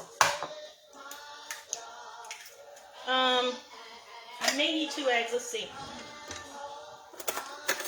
Go ahead and add you some more butter if you really want butter. But remember, I put some butter in that gravy we had, or that broth we made. And there's a whole stick of butter in the cornbread. Remember, there's celery, there's onion.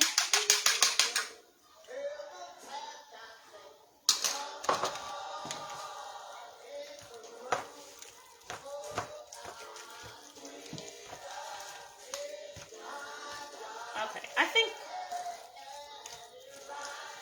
maybe I'll do one more egg. Egg is your binder. I'll do one more egg just to make sure it stays together, and I'm gonna do a little bit of parsley just to get some more green in here. I don't have enough green. I like some colorful dressing, guys.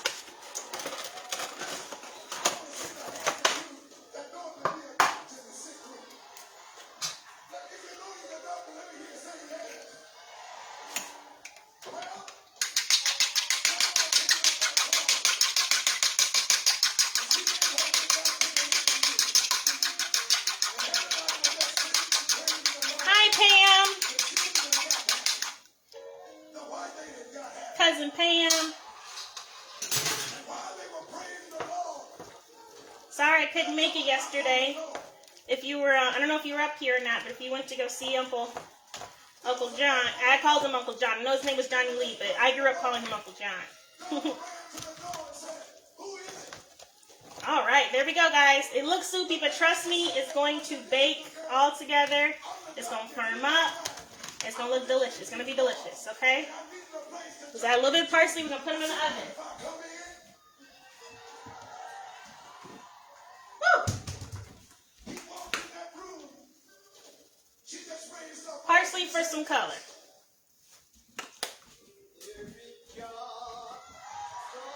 In the room.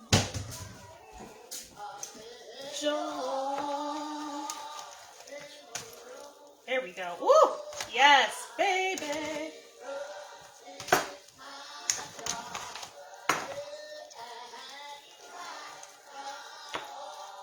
Okay, here we go.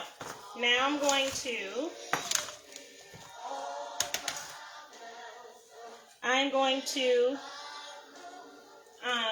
smooth this out so that it bakes nice.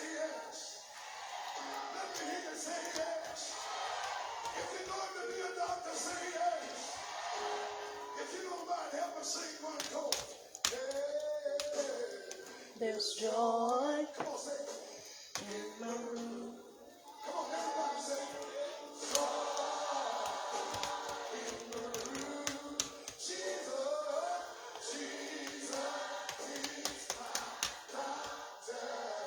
And he writes out all of my scriptures.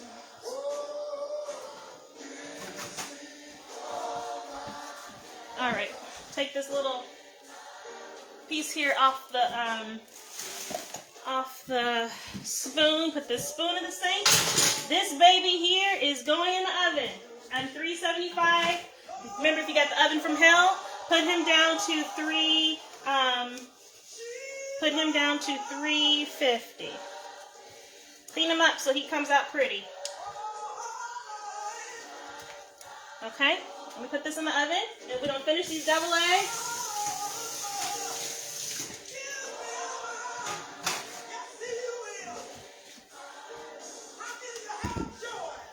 All right, and we're gonna take these neck bones off. Here is the dressing. I'm gonna go ahead and put him in the oven. Make sure you take your oven off broil now. Don't forget it was on broil because we had it on broil for a second. So let's take these neck bones out. We're gonna let these neck bones sit on the side. We're gonna go ahead and put our green beans in here, and then we're gonna finish those. We're gonna finish our Lord have mercy. our deviled eggs, which are probably going to be hot because of the timing of the water not boiling fast enough, but that's okay. All right. Neck bones, put on the plate. There's our neck bones right there. Let's get our green beans. Oh, Auntie, you came back? All right. Let me get our green beans and we'll put those in the pot.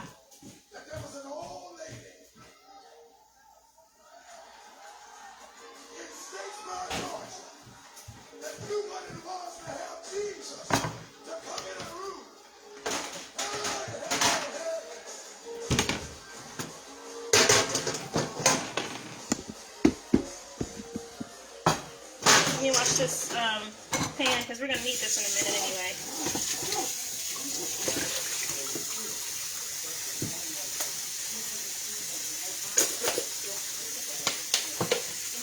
We're going to need this for our cake.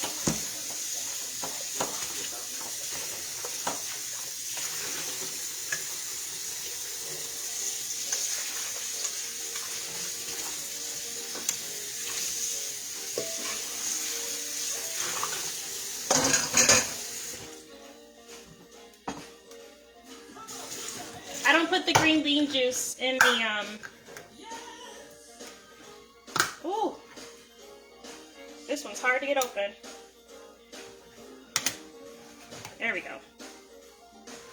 Ooh, guys, this is,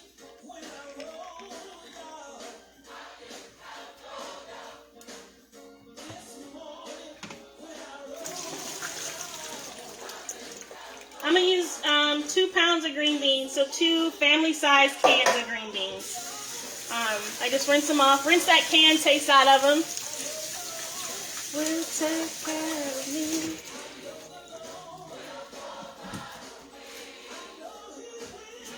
All right, one more can.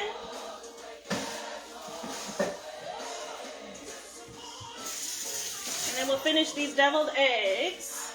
We can fry up that chicken.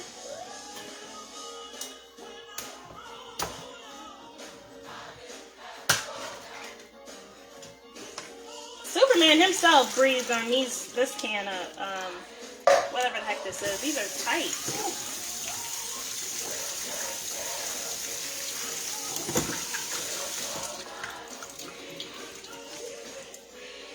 All right.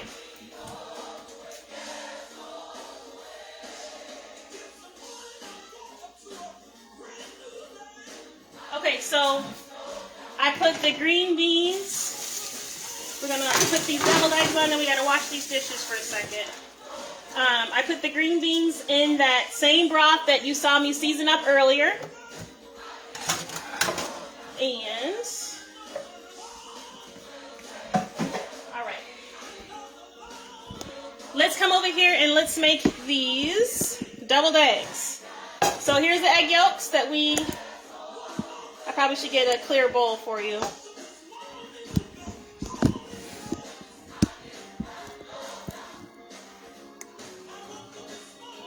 You guys, let me know if you can see or not. It's hard for me to see past your comments, what you're looking at.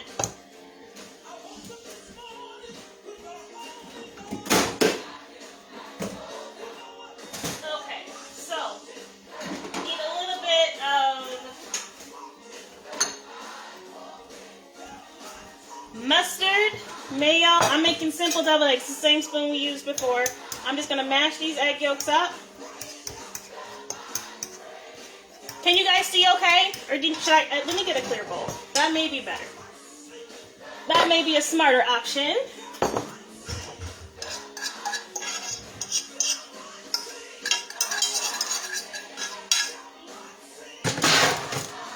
Yes, so there we go. Mash up these yolks. I let them kind of get cold because we're cooking other things, but that's okay. I got a powerful mash.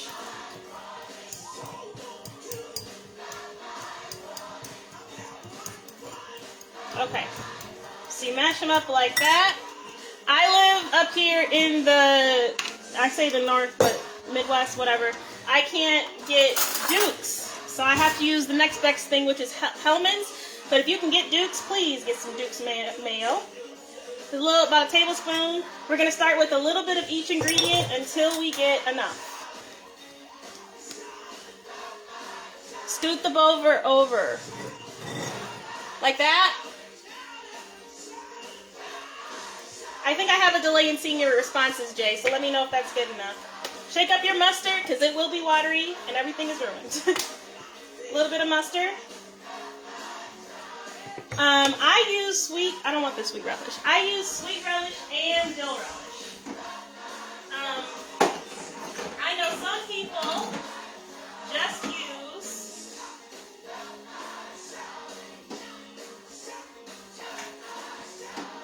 you guys, the top came off, so I don't know if this is sweet or dill. So I'm gonna need to taste this first, because if I use too much dill, it'll be disgusting.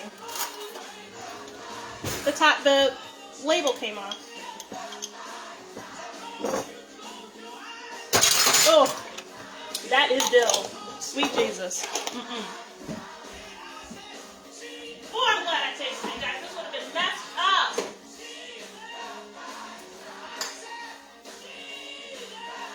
Well, I don't know where my other brand of sweet is, so we'll have to use the one I said I didn't want to use. Okay. I like a balance. I like more of a sweeter egg than I do dill pickle egg, but I don't want a sweet. Like I'd rather have it more on the sweeter side than the sour because of the dill. That's sweet relish. Okay. Let's add a little bit of. Oh Jesus! I need some muscle over here. What is going on? Okay. I'm gonna add a little bit. I add less than half of the dill, because too much dill, I can't take it. Lord have mercy, it's so sour.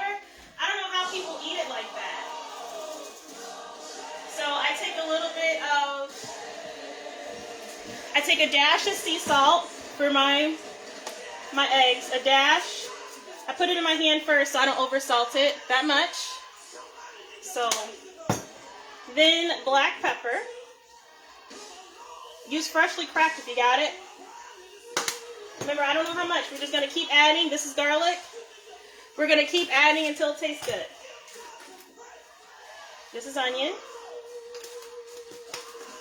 This is the chunky Mrs. Dash one. This is the one that's the original. Get you some herbs in there, salt-free. So I really like these. I put this in my potato salad too. I really like that it's salt-free, and I still get some good flavor. So I'm gonna go ahead and keep stirring this up. You don't want soupy deviled eggs. So that consistency looks good, but if our seasonings aren't right, we just gotta go back and add a little bit more. That's all. Ain't no thing. Just add a little bit more. Okay, let's taste it and let's see what's going on. I need to buy some of those little taster spoons.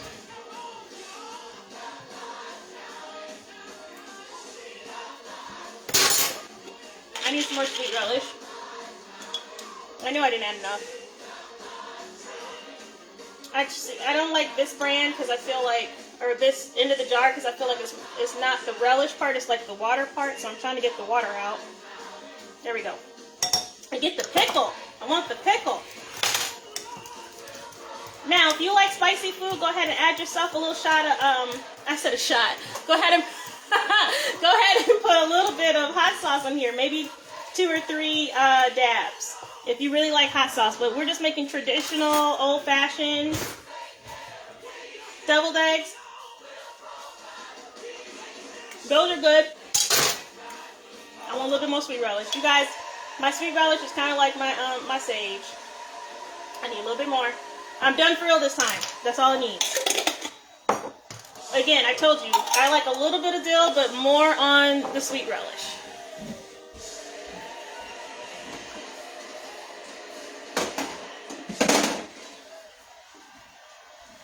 All right.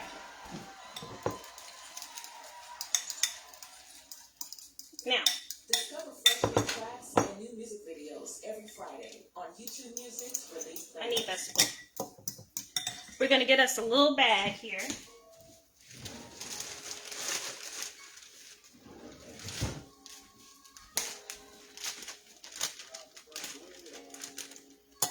And I'm going to scoop all of my filling into this little bag here.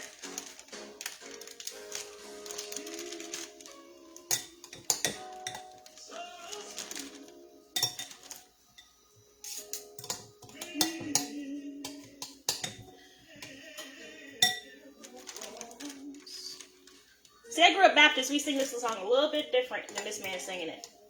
But it means something to you when you get older. Alright. Alright. Put that in the bag. Come on now. Come on now.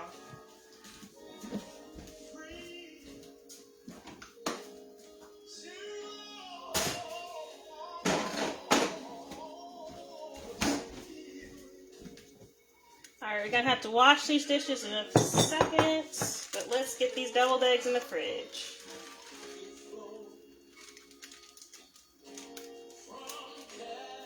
So I take all the air out of my bag,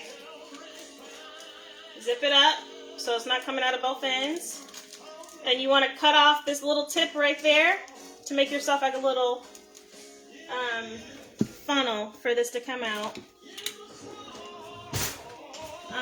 We use my scissors for my bacon, so we gotta wash my scissors really quick.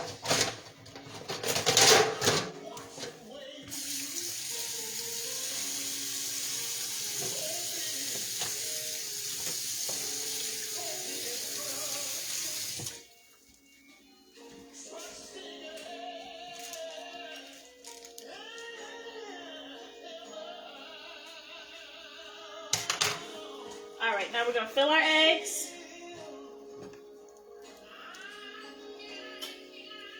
You can use a spoon. I feel like I have a little clogged. This is a piece of relish that's stuck in there. Oh no! Come on now! Don't do me like this. Don't do me like this. Not on live. Come on now. Sometimes you gotta talk to your food, you know? Alright. He don't do me like this. He's clogged up. I told you, I'm not myself unless I spill something. There we go. This relish is really big. That's why mine is having trouble coming out.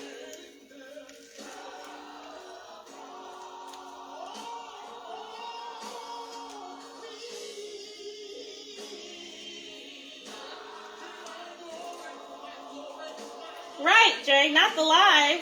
Food acting up today. Bread wanted to burn. I'm making a mess anyway, it's okay.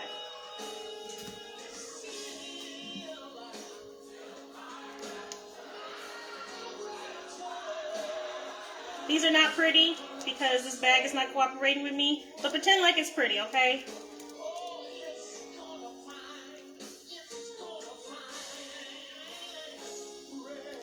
And one of them broke, so we're not even gonna bother to fill that one. Actually, yes we are, and we're gonna eat that one now.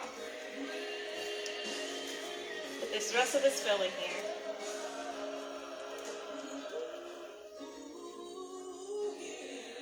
This is our eating one, okay?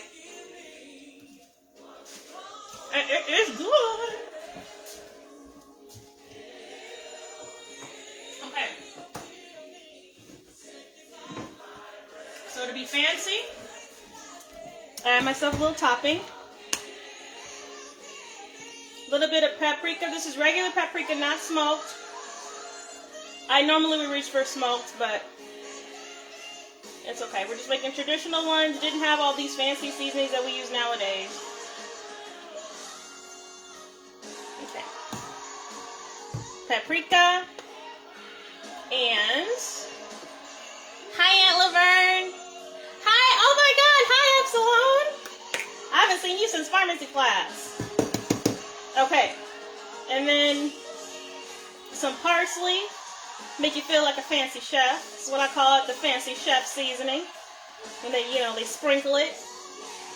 Okay, a little bit of parsley.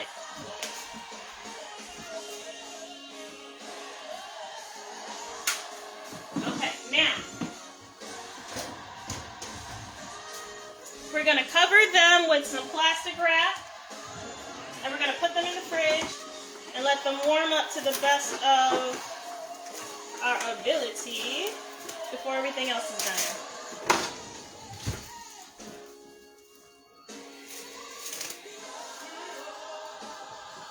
Can you guys see? Those are our eggs. All right.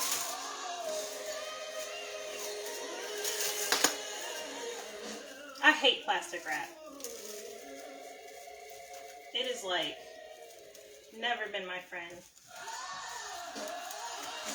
Okay, there we go. We're gonna go ahead and put them in the fridge.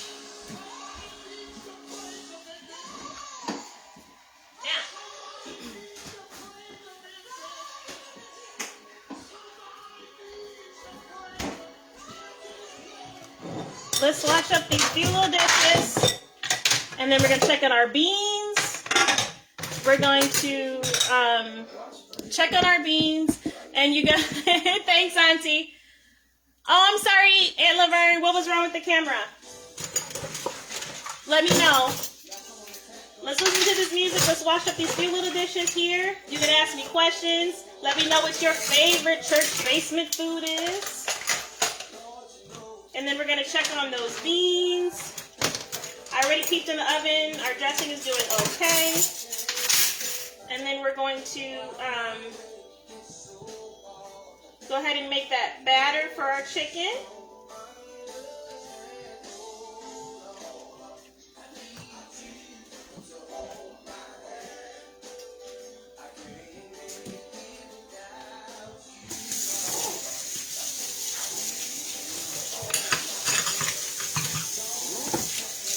One day I'll have an assistant that can do this dishwashing for me, so you guys don't have to sit here and watch me do this. I'm sorry. He or she is coming. God will send them my way. My assistant for my live. Jay's always my assistant for my cooking events. And Liz is always helping me behind the scenes with other things. So I do have helpers. A little bit of bleach.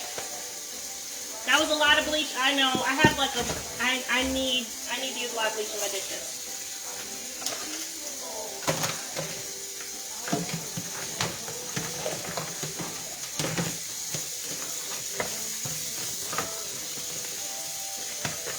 Did I say hi to everybody? There's somebody's picture up there I don't recognize. If I skipped you, I truly apologize. I'm sorry. That was not my intention at all.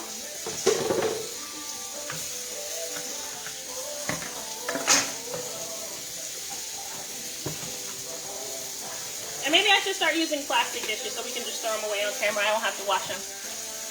I can see what you were making. Oh, I'm sorry, Aunt Laverne. You'll see the finished product, though.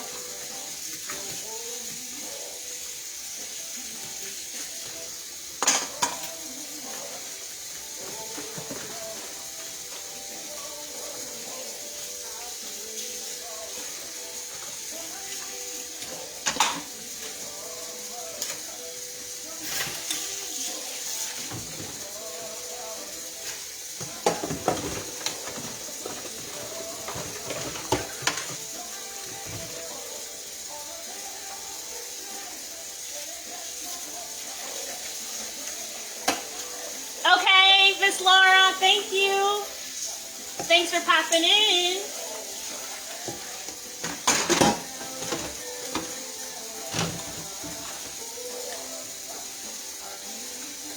Woo! I told you guys, I'm not me unless I spill it. I'm not me unless I make a mess. It's just the way I am.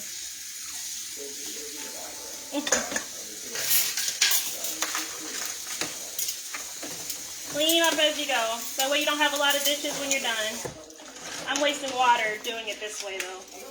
This is not virtuous of me. The virtuous woman did not waste water. She was frugal in everything.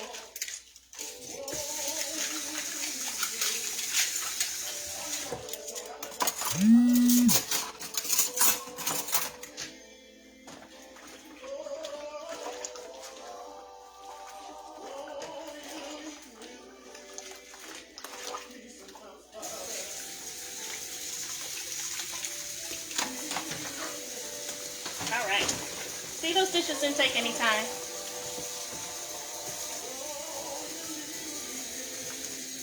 Oh, yeah, so everybody can see Miss Laura's prayer request. There's a baby in need. If you can just take time and pray for that little one. You know, babies are my heart.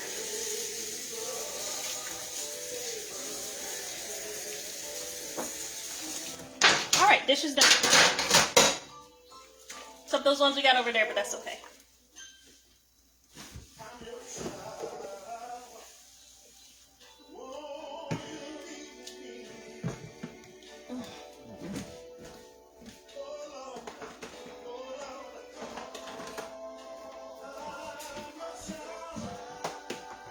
Okay, so let's go ahead and make this flour for this chicken. Checking on our dressing, it's still doing okay.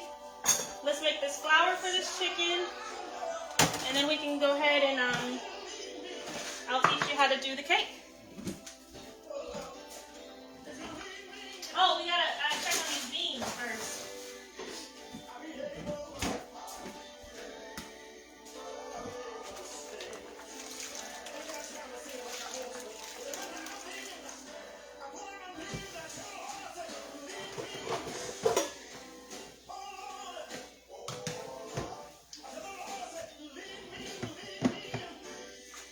All right.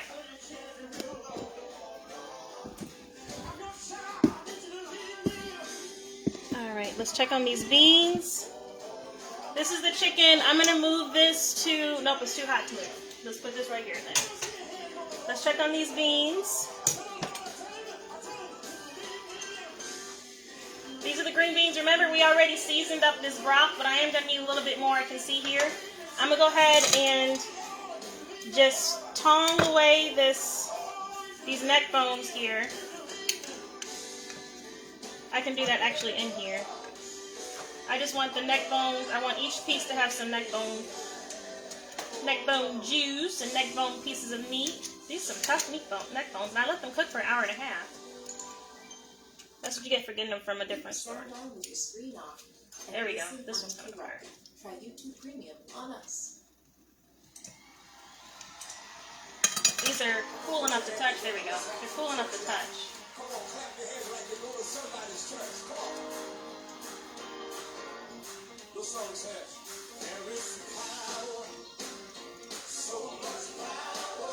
You guys, this song is not what I put on the music list. I don't know what YouTube is playing now.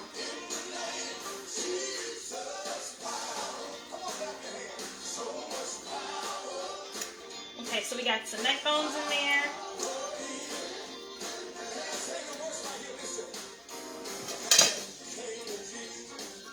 And we got some broth in there. We got some seasonings. And we got our onions. And we got all the meat off these neck bones. There we go. Alright, let's take this away.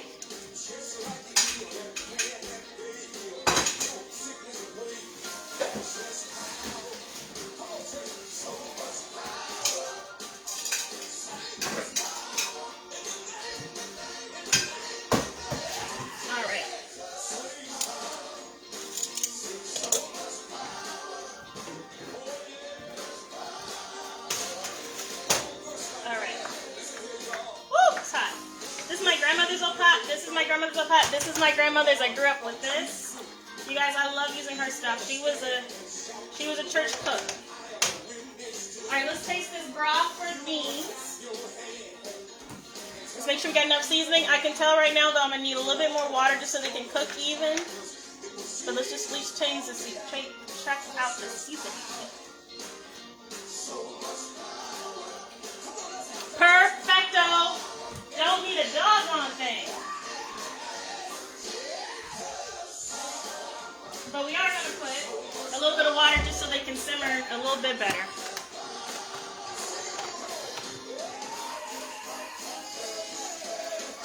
You guys, I'm debating whether or not to put some potatoes in here.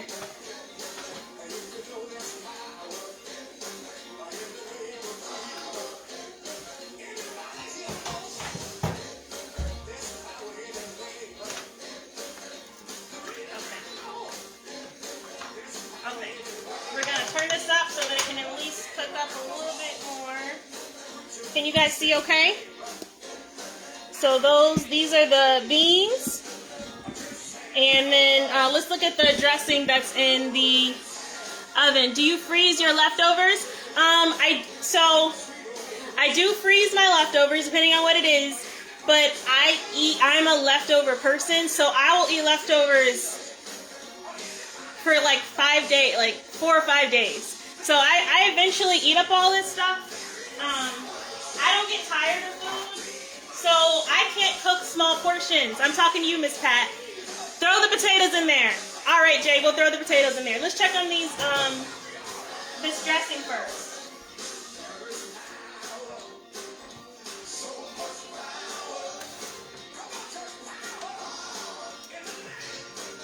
All right, so this is the dressing so far. It's not done yet. I can look at it and tell it's not done yet, but now you can see what we're working with. All right, let's chop up about 2-3 potatoes and put them in there. And then we can fry up this chicken. My favorite part, the frying the chicken part. Play videos in the background. Watch uninterrupted. You definitely can't use the skin. These potatoes, I can't wait till my garden grows. This stuff is... And I looked at these potatoes before I bought them. I think 2 is enough.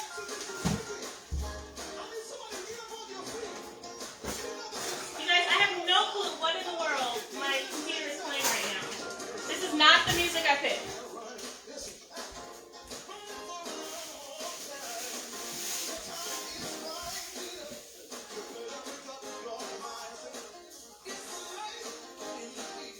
This is so weird.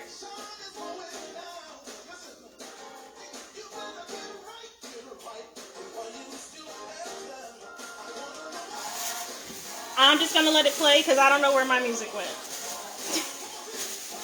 Well, I definitely didn't pick this music. I had a lot of old school oldies.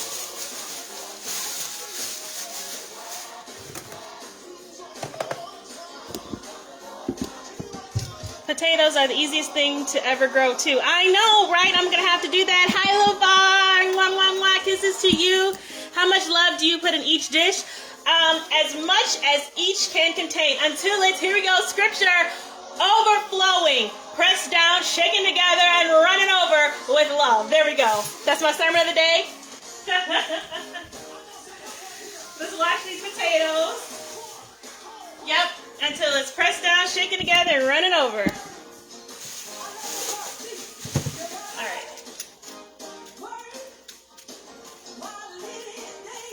Alright, we're just going to chop up, take the skin off.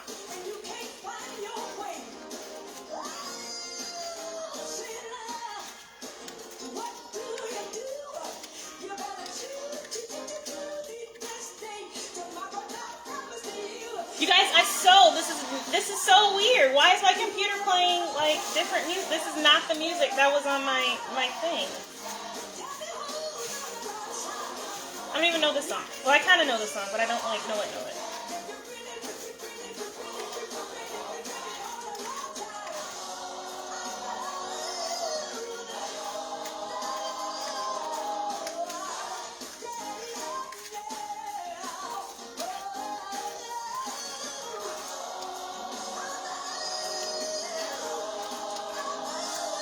Okay.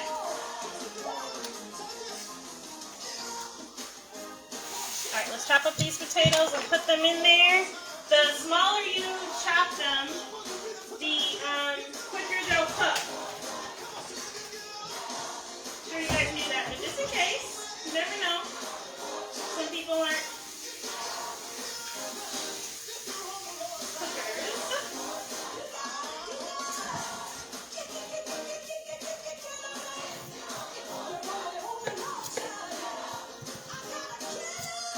Now this is how I cut my hand my last live, so let's be careful. And I think it was this knife, so let's be careful here. I need to buy a new cutting board. I have no clue where the heck my cutting board went.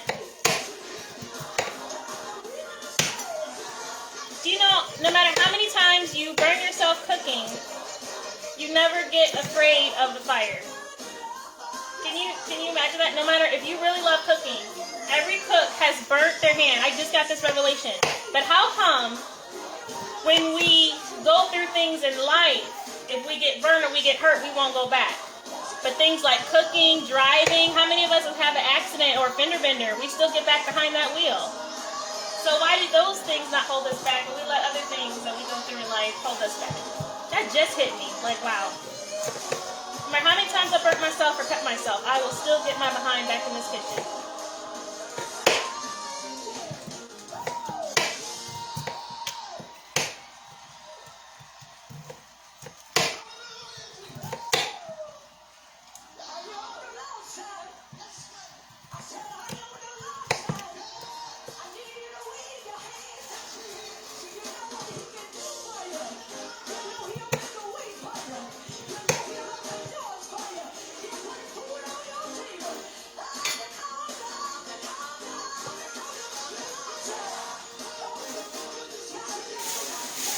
All right.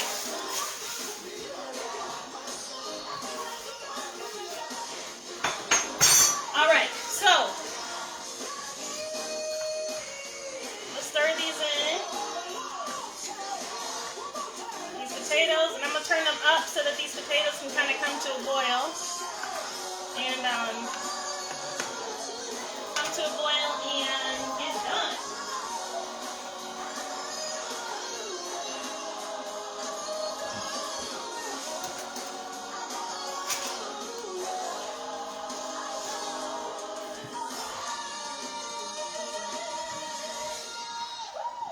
All right. Woo! Let's make this, hi, Miss Hurt. How are you? Let's make this, flour for our fried chicken. Or for our, I guess I shouldn't say fried chicken, our smothered chicken. Which is like fried chicken.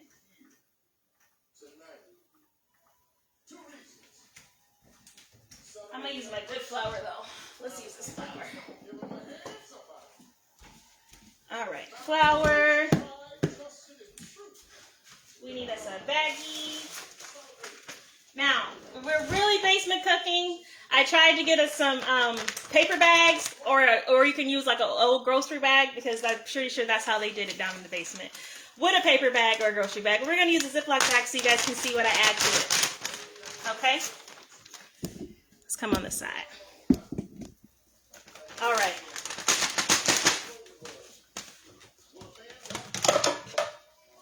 I'm going to start off with about 2-ish cups of flour. I only have 4 pieces of chicken, so 2 cups of flour should be okay.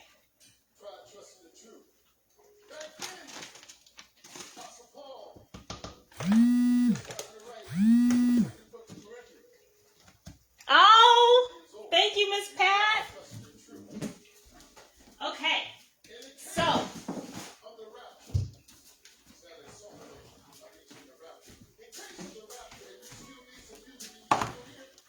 let's go in. I'm not going to use fancy seasonings besides the Sazon, because remember, we're back in the basement. We didn't have all these fancy seasonings.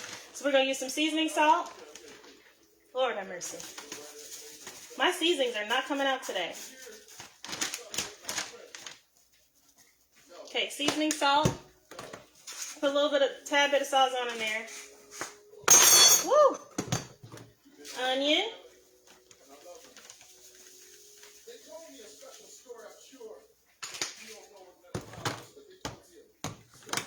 Garlic. This is kind of scary. I usually cannot fry chicken or anything besides Motown, James Brown, something like that.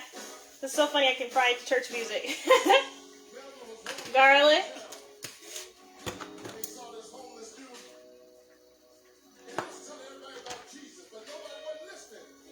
Black pepper.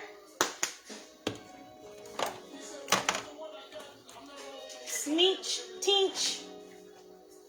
Smoked paprika for that smoked taste.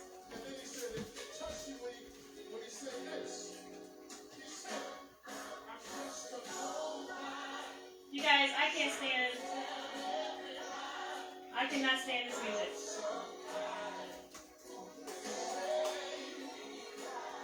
I am not a Fred Hammond fan. No shade to him. I take that back. There's a few songs that he's written I listen to. Let me take my comment back. There's some songs. We don't need this seasoning right now. So I added salt, pepper, dash of sazon, garlic, and onion to our seasoning here.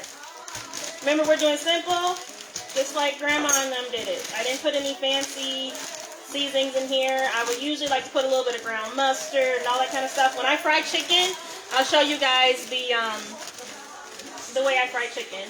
But we're just doing simple chicken, besides my sazon. Okay, don't laugh at me, but I sprinkle a little bit of flour in my mouth. I'm not gonna lie, because it helps me taste. The flour is what people are gonna taste first. So if your flour is nasty, I just taste about that much.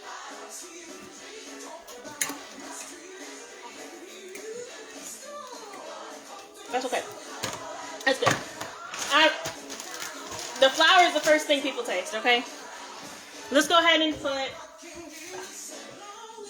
I'm going to go ahead and put our grease on so it can get hot.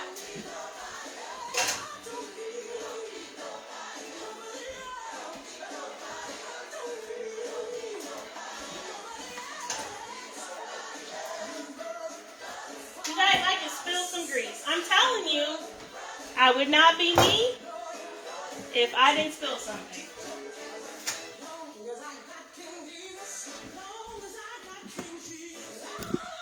Let's put this oil on so it can be heating up.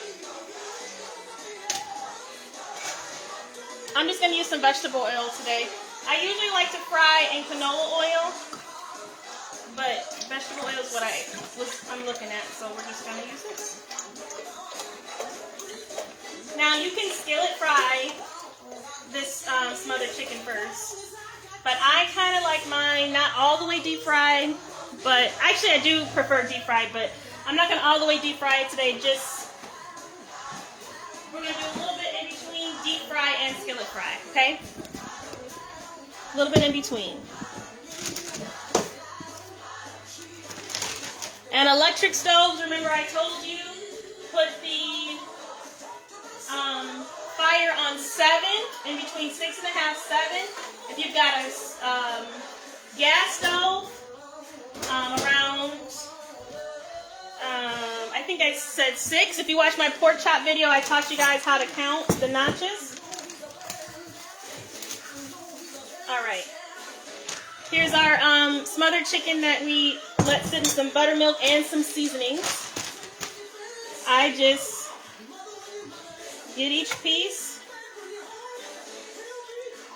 I just give it one last massage, just to make sure the seasonings and everything are just on there.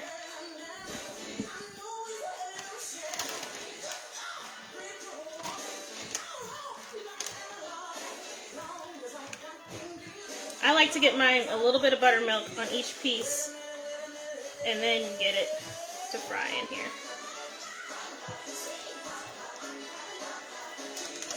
I just kind of let the excess drip off like this.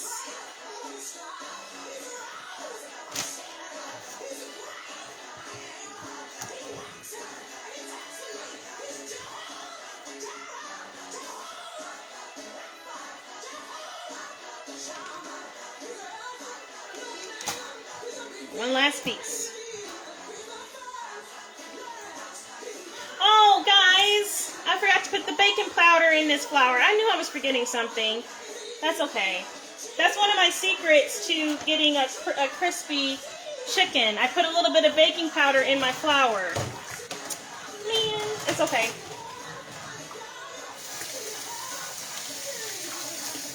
I knew something was missing. I was like, I'm missing an ingredient here. That's okay.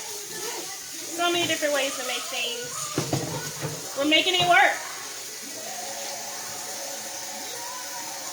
We are making it work. All right. Do you guys remember that movie when the maids are The Help? The name of the movie is The Help.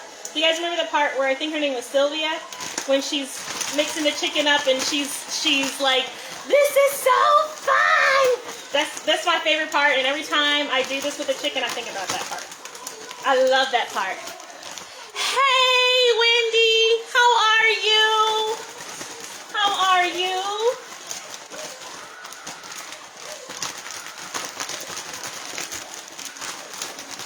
Okay, so you want to make sure, I do this for a good second because I want to make sure that all of baking powder or baking soda. Baking soda? Am I reading that right? I never, baking soda? Now you're teaching me something, Miss Marie. I didn't know. Baking soda makes it crispy. I never did that. I've done cornstarch. I'm not a fan of cornstarch because it makes your grease dirty. And I've done baking powder, which is basically making your own self-rising. I guess I can see baking soda because self-rising flour you can fry chicken with, and it has baking soda in it. So I can see that. I love learning new things. Okay, guys, so I take this out and I let my chicken kind of just sit on a plate for a minute before I put it straight in the grease. Children's hospital, and that's when he told us that he had cancer. Couldn't believe something that big was inside his little head. You know, everybody always says the worst sentence in the world is you have cancer, and it's not. The worst sentence in the world is your child has cancer. All right, now save this flour because we're going to need it later. Colleges reached out to St. Jude. We are going to need it later.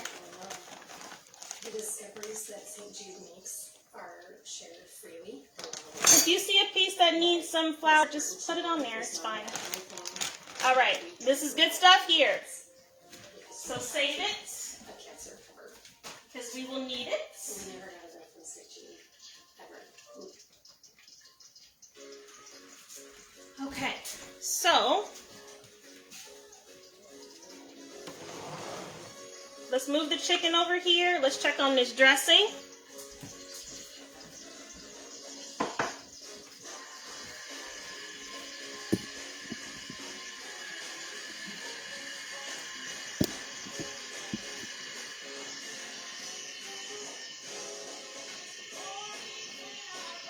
You guys, I think I rinsed that pot out and didn't dry it before I put that oil in there.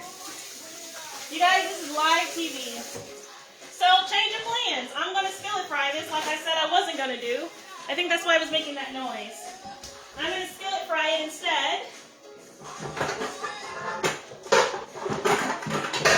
See, this is what I'm talking about. You got to be a cook that can adapt. I can adapt.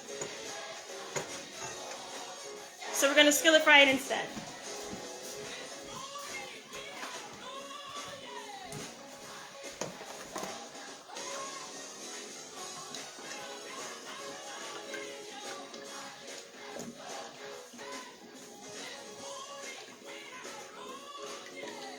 Look at God, I had just enough oil in this container.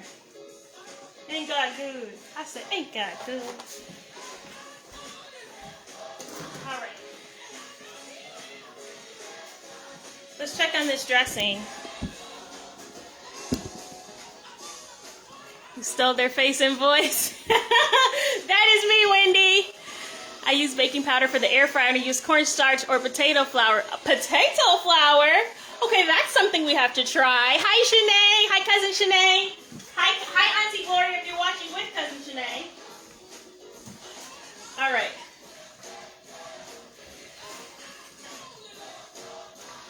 We're going to let that grease get hot over there. The skillet fried chicken. Now, let's look at this dressing, babe. Here's our dressing.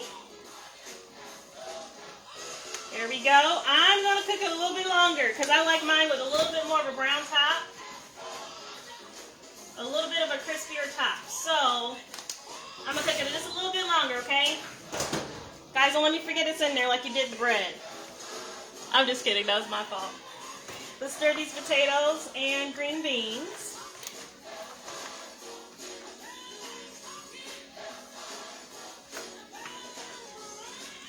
I'm just moving the potatoes to the bottom of the pan of the green beans so that they can, I can make sure they get cooked and soft. All right, while we're letting that grease cook up, let's go ahead and do this cake. go ahead and do this cake. Now, I can't show you I cannot show you measurements for the cake because those of you who know, Virtuous Living is actually my business, and my cake is one of my best sellers. So, unfortunately, I can't tell you all the measurements and stuff because that's how I get my money. What are the ingredients for your dressing? You gotta watch the replay. Hang on, let me get the stuff and I'll tell you.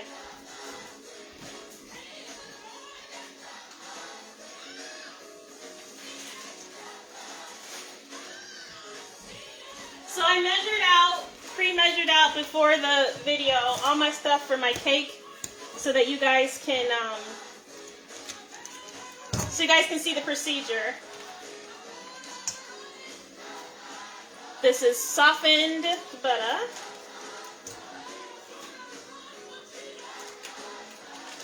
It's really soft now. It's been sitting over here while we're cooking. All this heat is happening.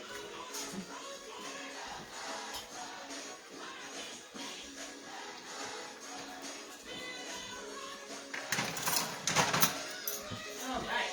So we're going to take the butter and I beat it up a little bit.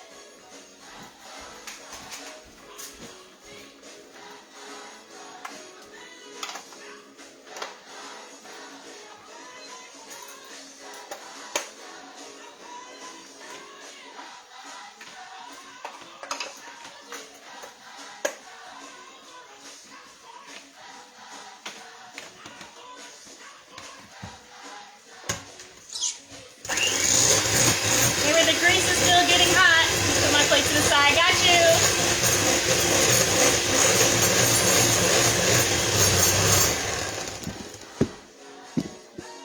Okay.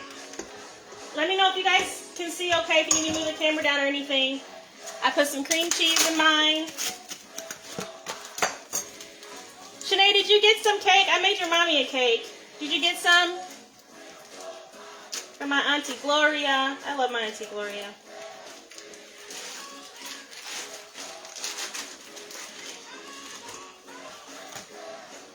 Cream cheese, butter.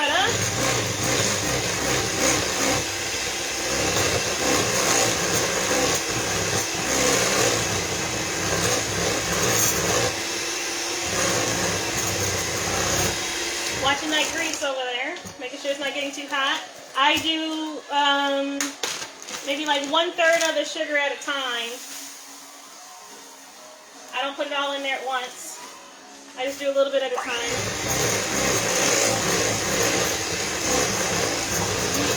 We ate it, not all of it. My son and husband loved it too. I'm glad you guys liked it. It's one of my best sellers. I have some, you guys, this is my first time probably making a cake without watching the Jeffersons. I actually made a cake this morning. I watched the Jeffersons. It's like my cake movie. I have to, a cake show. I have to watch the Jeffersons when I make cakes. Usually I cook with Motown, but cakes I have to watch the Jeffersons. What that has to do with anything, I have no clue why the Jeffersons are my cake, why the Jeffersons are my cake show, but they are. Here's the rest of the sugar.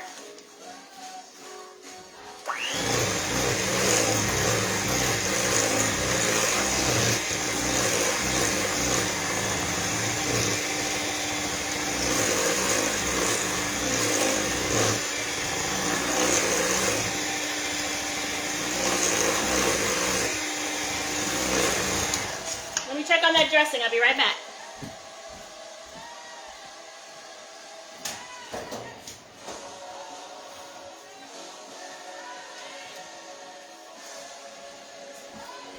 Here's our dressing. I'm going to pick it just a little bit more longer. I know I keep saying that, but just a little bit longer. Just a little bit longer. Just a little bit longer. All right. So we did the butter, sugar.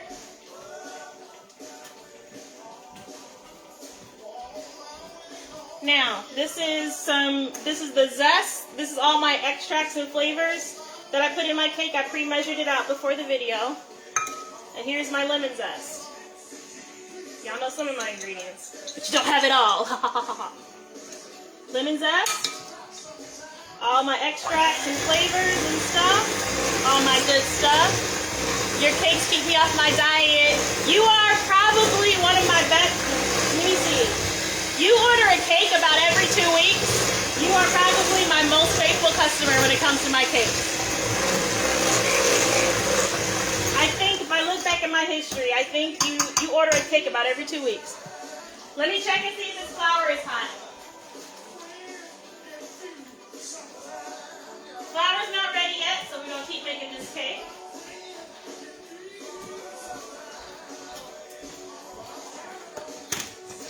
I put the extracts in here. This is being risky. I never crack my egg in here, but I am right now. Actually, I'm not going to. This is really risky. Make sure your eggs, your butter, and your cream cheese are always room temperature. Never cook with cold ingredients. That's a huge no-no.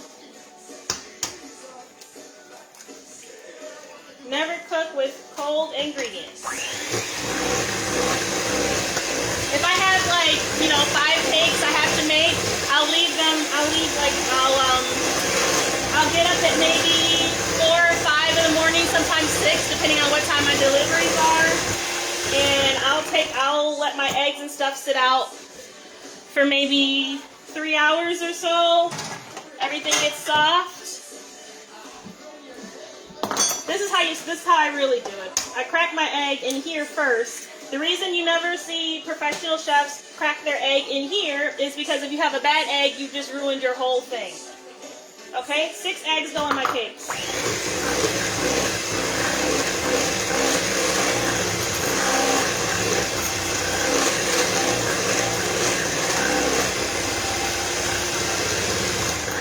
Let's check on that dressing again.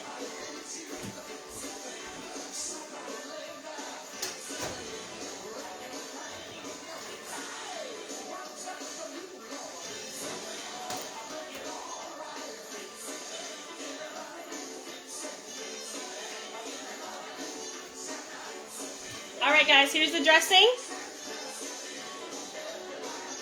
Let's take this out. I'm going to let it sit out for a little bit. I kind of want it to be a little bit more brown. Okay, one more time guys, and I promise I won't say it no more. Just a little bit. Somebody count for 4 minutes. I'm going to count it one more time. One more time. I know I keep saying that, I'm sorry. 3 more eggs.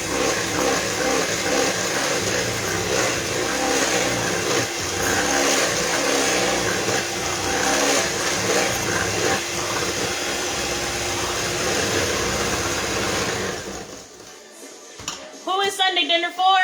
This is just the way I cook, Wendy. It's just me. This is the way I eat. I just love cooking. I just love comfort food. It's just me. I can't even say it's me and my baby anymore because she went to doggy heaven.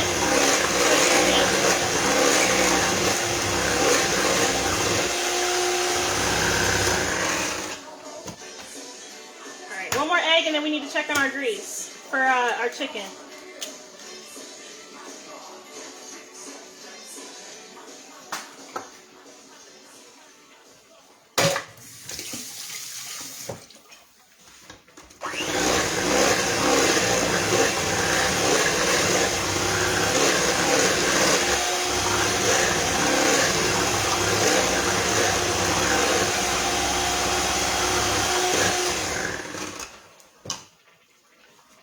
Let's check on this grease.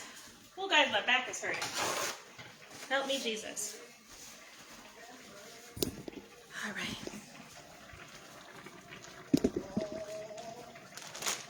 All right. Some people can say they can hear when the grease is done. I just heard that I had water in this one. I don't hear grease. I don't know how people say they can hear when the grease is done. I have to check mine by dipping a little bit of flour and seeing if it bubbles on top. It's just about ready. I'm going to let it sit for 2 more minutes. Somebody say 2 more minutes. And then we'll check on it again. Let's do our flour now for the cake. I only put in like 1/3 of the flour in at a time too. Trust me, I done made a mess in the kitchen with all this flour. So what I do is, you can put a towel on here and then mix it. That keeps flour from exploding. But what I usually do is I just take it in my mixer and I just kind of like do this a little bit and just kind of mix it in. And this just keeps it from splattering for me. And then I do it. And then it stays all in the bowl.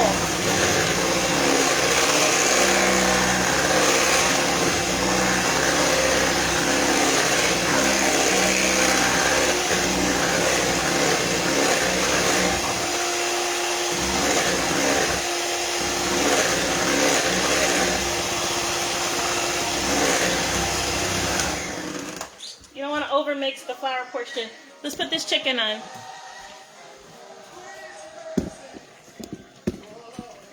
Hi, Diana.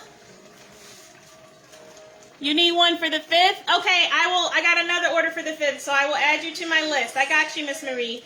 Put your chicken, guys.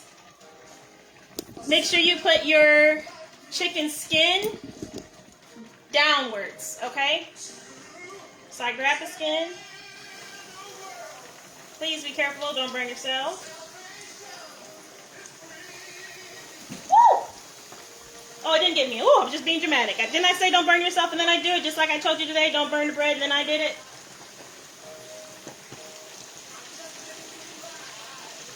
Ooh, guys, this is really high. This is why I do not skillet fry. We're gonna I'm just only can fit 3 pieces right now. They'll cook down.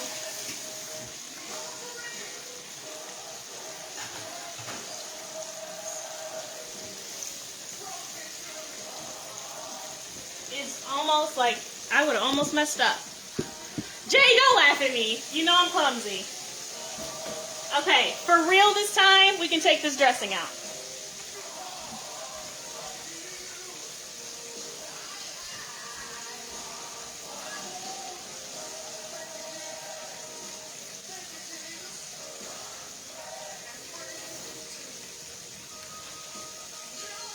Here's the dressing. Let's put this to the side. Alright, I'm going to turn the oven down to 325 because that's why we didn't make the cake early. I can only put the cake on 325. Let me get some clean tongs.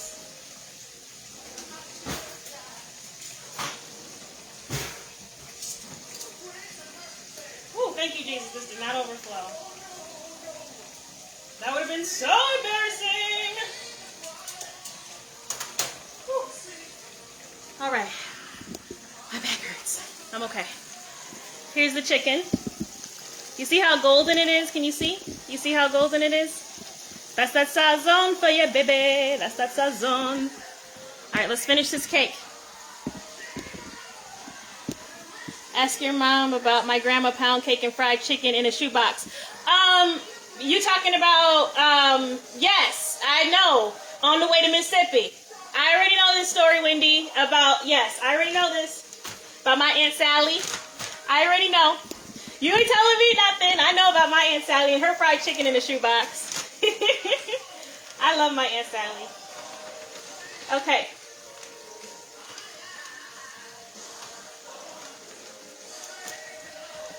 Do the same thing where we're just going to let the flour mix in like that. Hey, Jay, now that you're watching, can you please... Oh, Mama Sarah, I thought you were talking about Aunt Sally. Aunt Sally's your mama. You did say grandma. My bad. I'm sorry. But yeah, I heard the story about the shoebox and the chicken before, so that's how I knew what you were talking about.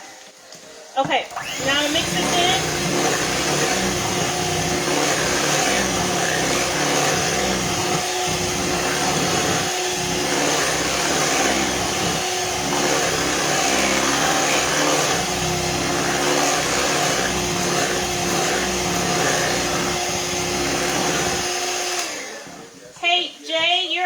On my business page, I couldn't share the video to my business page earlier today. If you could do that, I'd really appreciate it. Please, pretty please. The rest of the flour. Now, I'm going to go ahead and let's turn this chicken over because we're not frying it till it's done. Thank you, Jay. We're not frying this chicken till it's done. We're just kind of browning it in getting that flour done, or that flour cooked. So I'm gonna turn them over. See how golden they are? That's that sazon.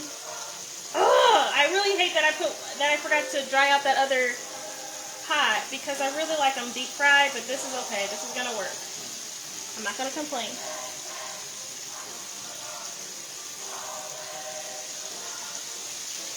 There we go. So about 2 minutes like that, and then 2 minutes, some grease popped on my foot. Lord Jesus. 2 minutes like that, and then we'll take them out, and I could fry the other piece.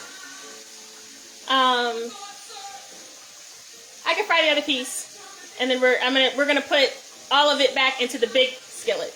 That's what we'll do. See, God works it out. Here's the rest of that flour.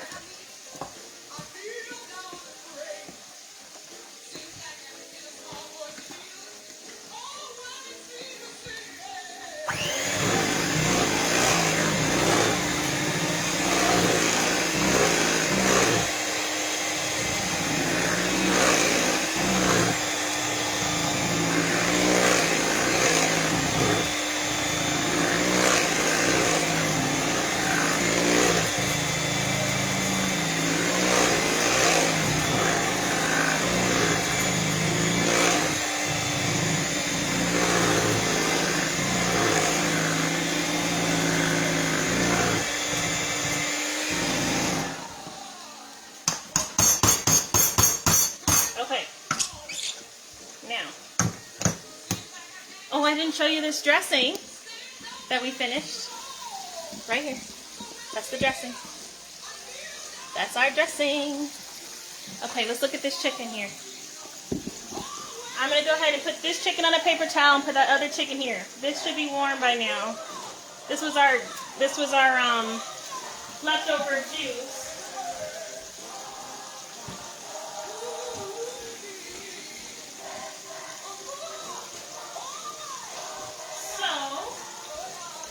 Get us a paper towel. Hold on, guys. My laptop is about to die. Roll TV.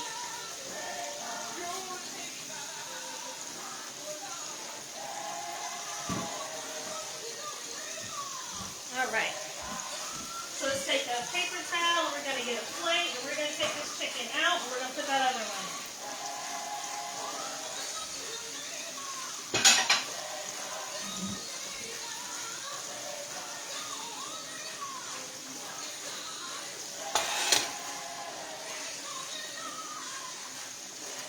Smells like love in here. Smells like the church basement. Full of love.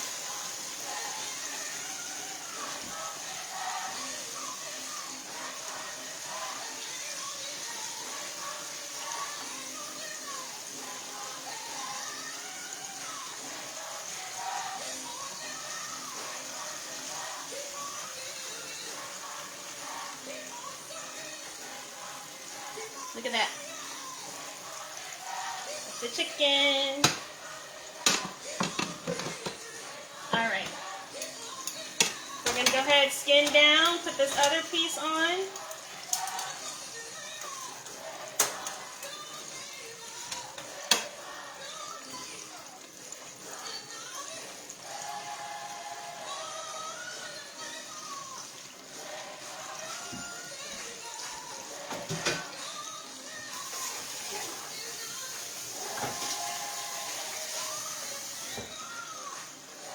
Alright, now, because I don't want to waste this grease that I had earlier, I'm going to transfer it to a different bucket. It's not hot. Thank God it's not hot after we had our whole little mishap.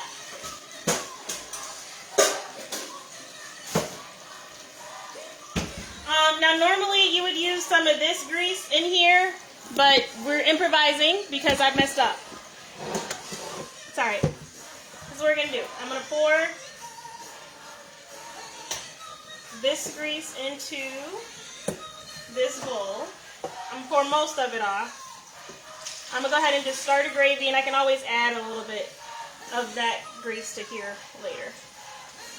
So You guys aren't even looking, I'm sorry. I poured all of that except for maybe I'd say 3 tablespoons of grease. So I got 3 tablespoons of that grease there.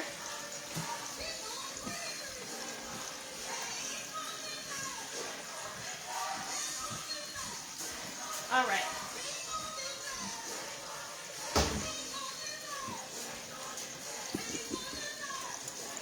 I'm going to turn over this chicken. Or let me look at it first, because I just put this one in. I really need this eye, because this is my good eye. So in Jesus' name, my new home will have a double oven. We'll have 2 stoves. I have 2 ovens. I have 2 stoves. And even though this kitchen is bigger than my other one, we'll have an even bigger kitchen. We'll have a massive kitchen. Amen. I feel it. Okay, so these green beans and onions are done good. Everything in here is done. So I can turn these all the way on low. And I'm going to turn this chicken over. And I'm going to cut up our onion for our smothered chicken, and then we can go ahead and make the gravy for here. And then I can have this eye, because I really need this eye to make it on. That's okay. My next home will have like I said, 2 stoves. Let's chop up the oven before I finish that. Did I say oven? I meant onion.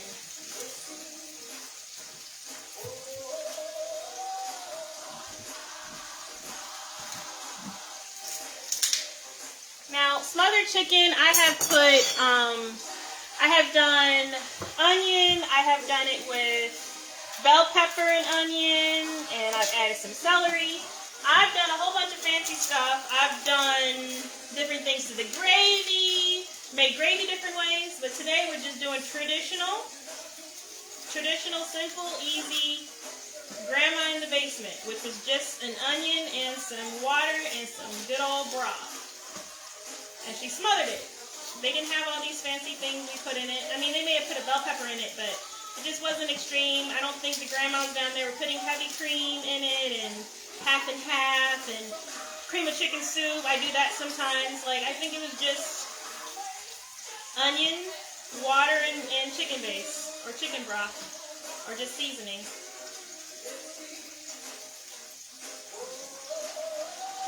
Okay, now this onion is going to be for the smothered chicken. So while that last piece of chicken is cooking,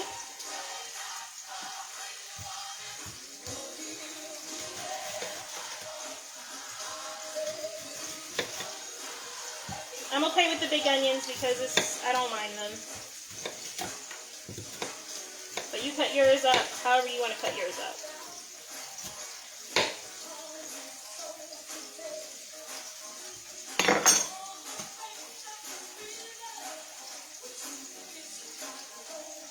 Alright, I think I can take that chicken out now. Hi, Kimberly. Who's that?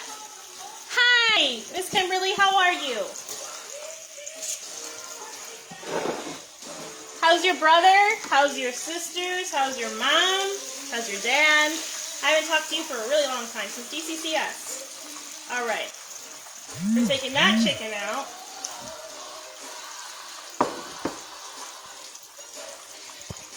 Hold on, let me just respond to this message here. Oh, I can't get to it. Alright. Now, I need the oil I need this oil, really. So we pour this out.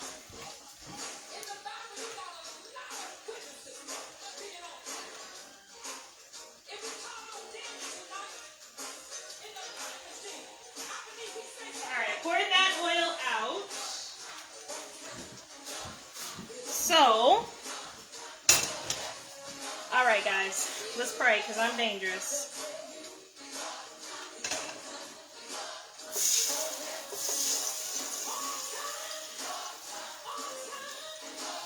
I need a little bit more.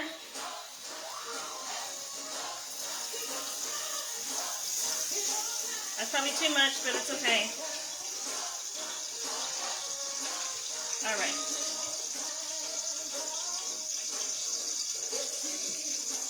I'll let this sit on the cookie sheet so it doesn't burn my counter. I need it to cool down.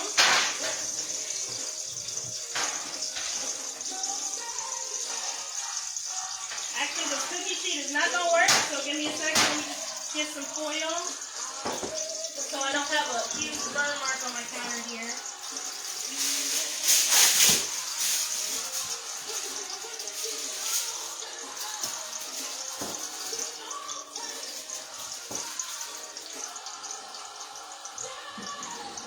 All right.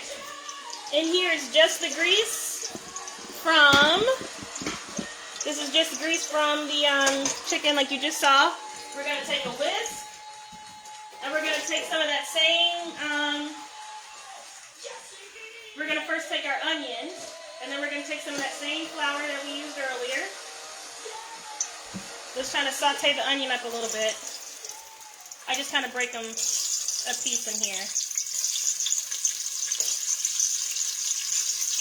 I don't mind big onions, remember, it's okay.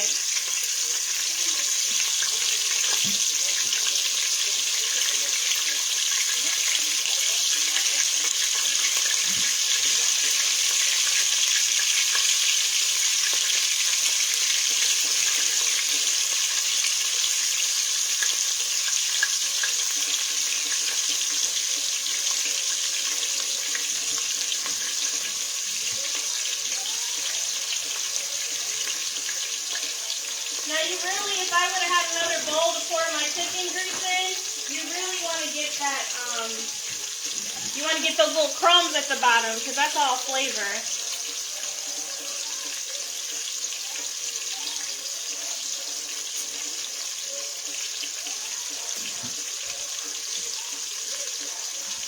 Alright, so we just let these onions cook for a minute, just for a minute.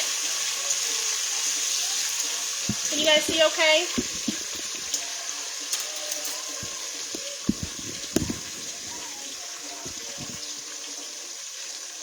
Let me know if that's better. I can't see from the glare of my stove. So let me know how I'm looking so you guys can see. Okay. Alright, so it's just grease and onions. Now we're going to take that flour.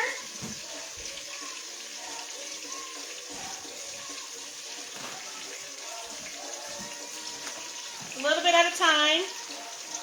This is the flour that has all the seasonings and buttermilk in it that we used earlier, and I whisk real fast so I have no lumps.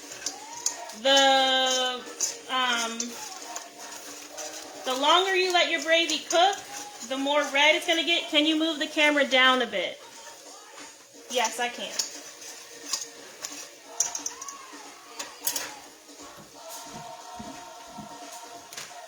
You guys, I need another hand. Like, I need another arm. How's that, Jay? I cannot see from here. Let me know how that looks, Jay.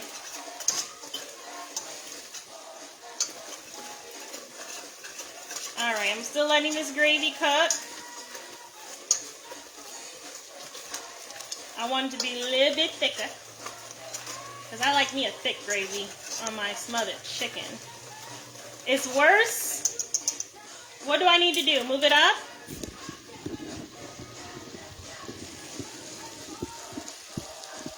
Is there better?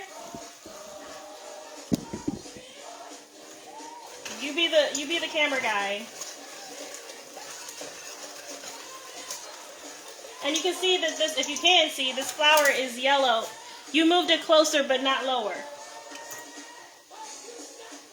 So you want me to... How about if I just hold it like that and cook with one hand? That's dangerous. Hold on. You guys, I'm going to get my camera life together. God is going to send me the right people. Okay, so I've got the... that's a little bit better. Okay, sorry. I'm trying. Okay, I'm going to go ahead and put some water in here. And you're going to stir in the water little by little. Tell her to slide the comments over when they can see. Yes, because that's why I can't see. Okay, a little bit of water at a time.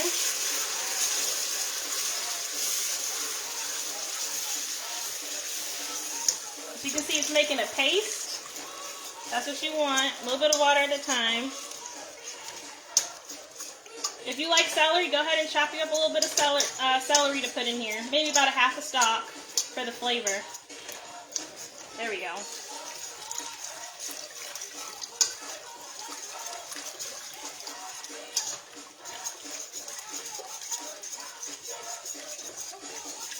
Yeah, cooking with one hand is dangerous for me, Jay. I'm already dangerous with two hands.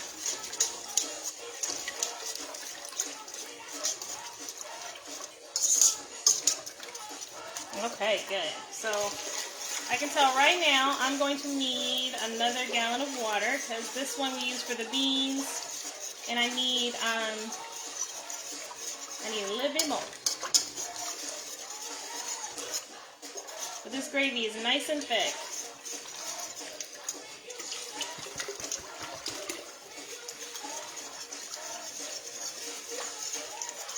Okay, now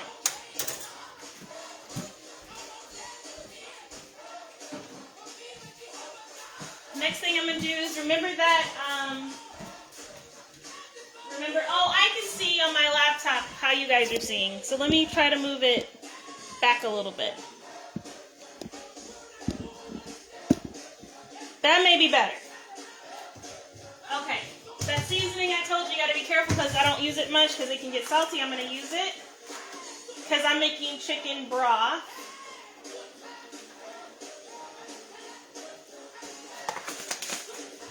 And go ahead and season up this broth. Remember, the flour had seasoning in it from what you put in the chicken, but I always need to season up my broth a little bit more.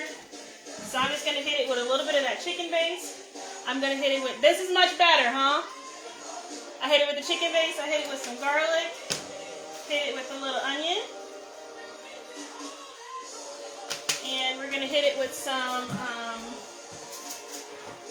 I'm going to use the Mrs. Dash Original, the one with the flakes. I like that. It's on the chicken. Gives it a really pretty color too. That's salt-free. I'm going to put a little bit of that in there.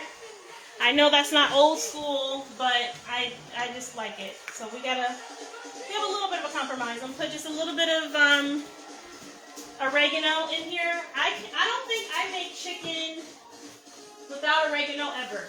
I think oregano is one of my favorite chicken spices. A little bit of oregano in that gravy. All right. And now I'm going to stir all those seasonings in there. Just like that. I can always go and add some more salt if I feel I need it. But here comes the fun part.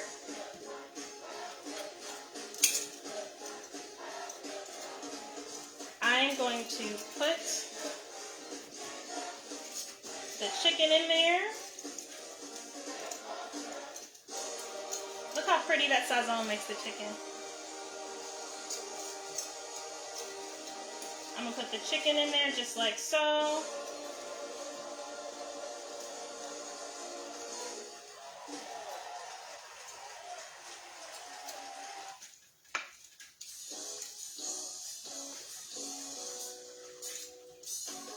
Remember, this chicken's not all the way done.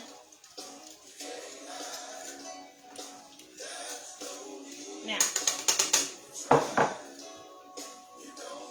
here goes some more music I did not pick, but my laptop is just playing by itself.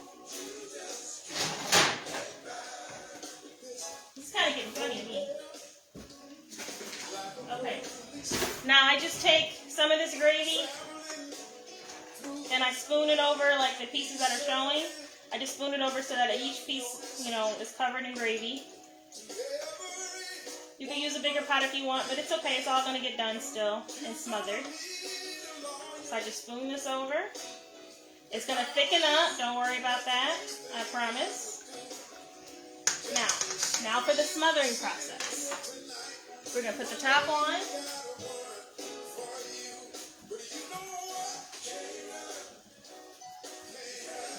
We're going to put the top on, and we're going to let this cook for a little bit.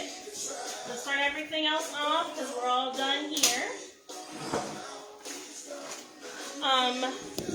And let's finish this cake.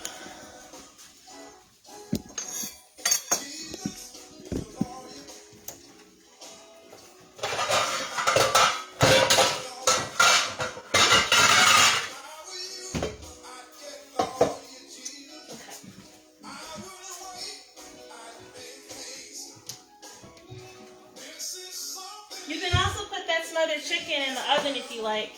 You could put it in an aluminum pan and put it all in the oven.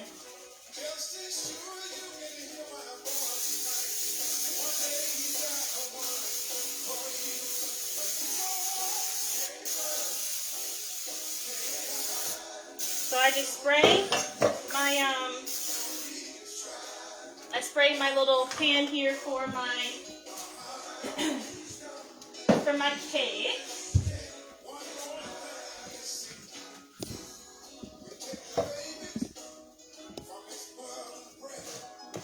Remember, I turned the oven down from when we had it on. I turned it all the way down to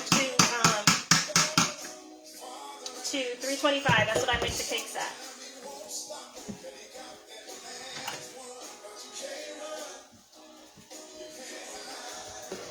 All right, here we go. We're just gonna spoon this cake batter right in here.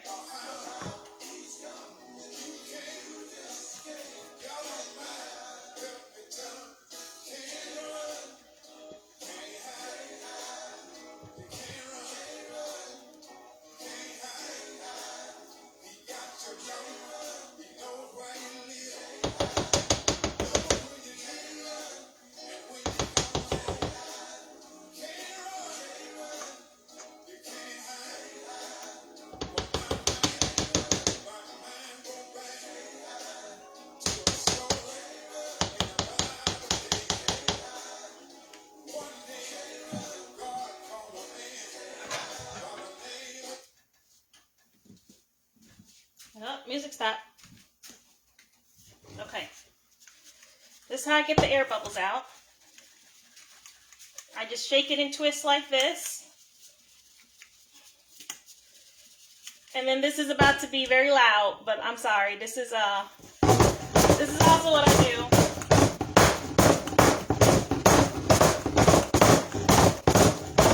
That's just how I get them out.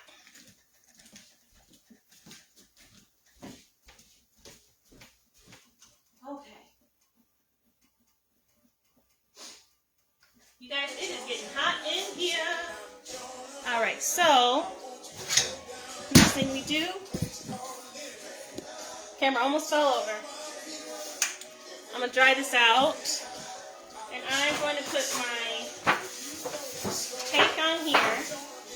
And then I have a magic trick for you guys. Do you guys like magic tricks?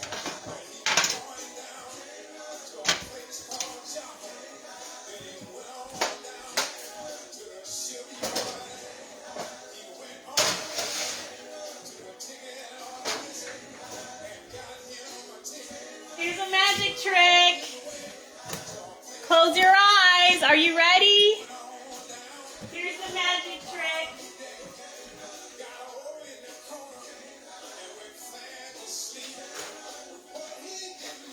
The magic trick is, it's like the Easy Bake Oven. It made it. Oh my gosh, you guys, like we blinked and the cake is done. That's a magic trick. I'm just kidding. I made this morning, obviously.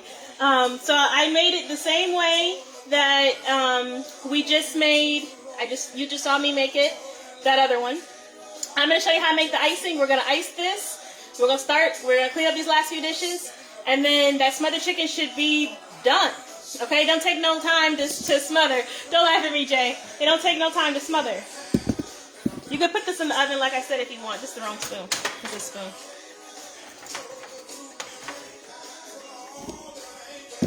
Let's just look at it. There's the gravy and all that. I also like a brown gravy, so I put a little bit of paprika in here too, just to add a little bit more color. But this is our smothered chicken. We just let it cook until it gets a little bit thicker.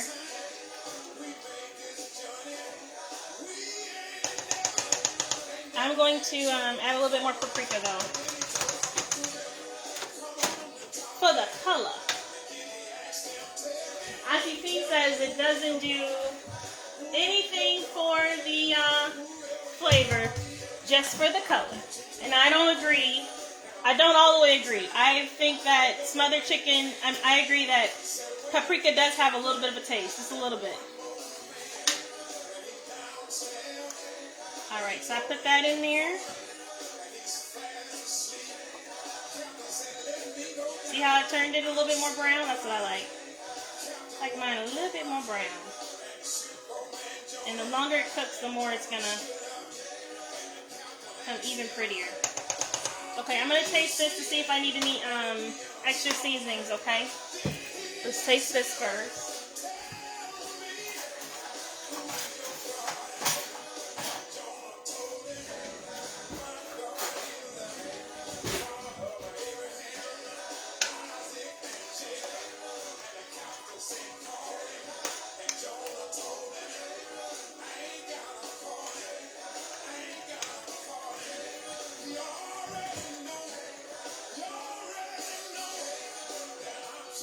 Oh, it's good. Okay, but I need a little bit of butter and a little bit more, put a little bit of sazon in there, and a little bit of butter, and that's smothered chicken right there. That's a little bit of sazon.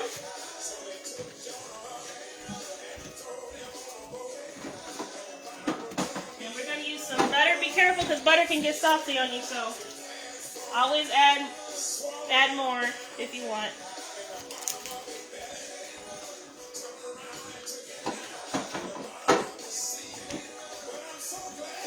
Okay.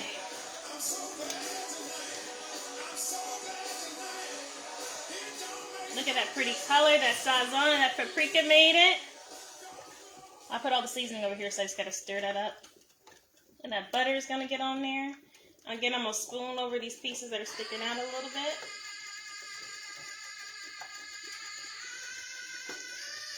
I'm gonna stir from the bottom and make sure nothing's sticking.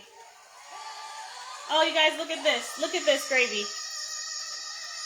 Look at that. All those onions, pieces of flour falling off that chicken. All right. All right, there we go. Now it's fitting better. I'm going to let that cook a little bit longer. Cover, smother, and cook. Let's ice this cake up. Smoked paprika enhances other flavors. Yes, it does. So that's why I don't know when people say it doesn't have a flavor. It totally does. All right, so cake icing for the cake. Here we go.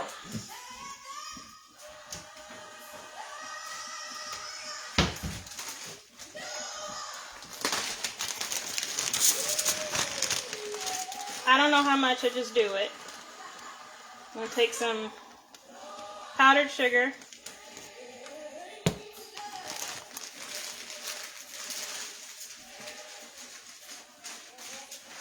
Might as well make enough for 2 cakes, but I'm probably only going to have enough for 1 for that batch. A little bit of powdered sugar. I put buttermilk in there. I put a little bit of clear vanilla, a little bit of lemon. So this is lemon. Come on, lemon. Come on, lemon. There's lemon in here, guys. I don't know what's going on. There we go. Man, it was 3 drops. Did you guys see that? Hold on. Lord have mercy. All right. I know I knew I had lemon. Let's do, let me pour it in here because this will pour fast. Not too much. This stuff is strong. Lord have mercy, strong. So, there we go. There's the lemon.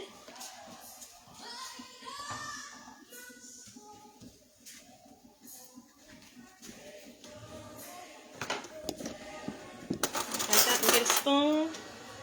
We put the lemon in there. We're going to go ahead and put a little bit of the vanilla.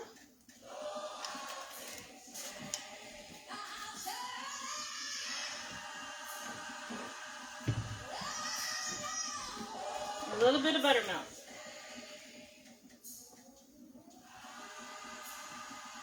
I add a little bit at a time because you want a thicker glaze.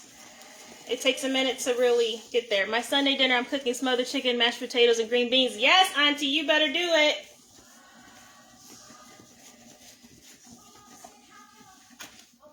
Okay. I just keep adding a little bit at a time until I see I have the consistency that I want.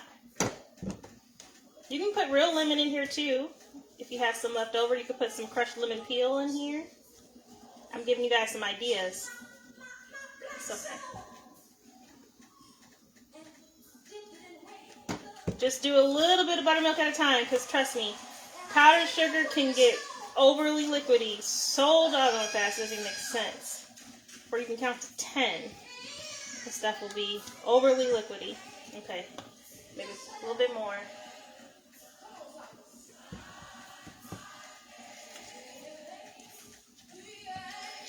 Now this cake is cool. I cooked it hours ago.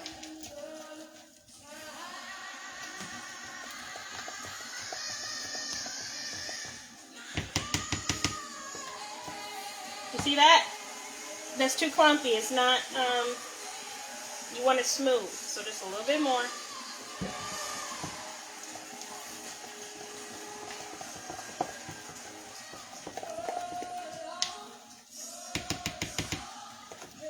There we go. There we go. See how it is now? That's what you want.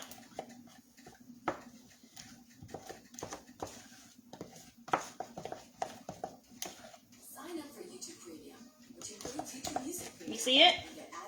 That's what you want. Not too thick, not too watery. You want about that consistency right there. I do taste the glaze just in case I put too much lemon or something in there.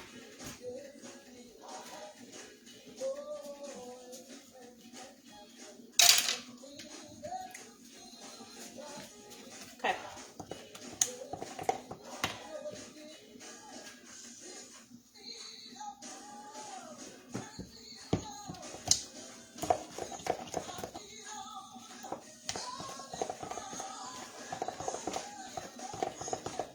Okay. This is what I do. I just take the tablespoon like this. This is not the professional way, but this is what I do. I just spoon it over.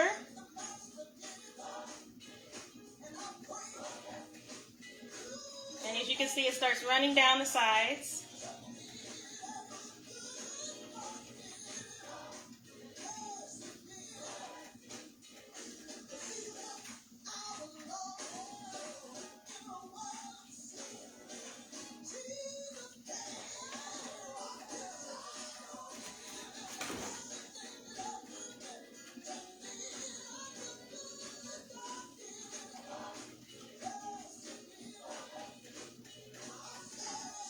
You guys, growing up, we always had 7-Up or pound cake, sweet potato pie, egg pie. That's what I grew up eating.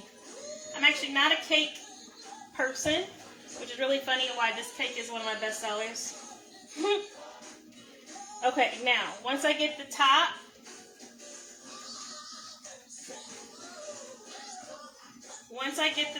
like this, I go ahead and I'll do the sides like this. I'll go ahead and grab a little bit, and I'll put some on the spoon, and I just kind of do this. And it all sticks. I just keep picking it up, and I keep just doing this until it all sticks on there. I try to go more so one way, but... And it all sticks. The key is to have a cool cake. Don't do this when it's hot. It'll just run all over the place. So I do it when it's cool. Catch the drippings. Keep doing it again.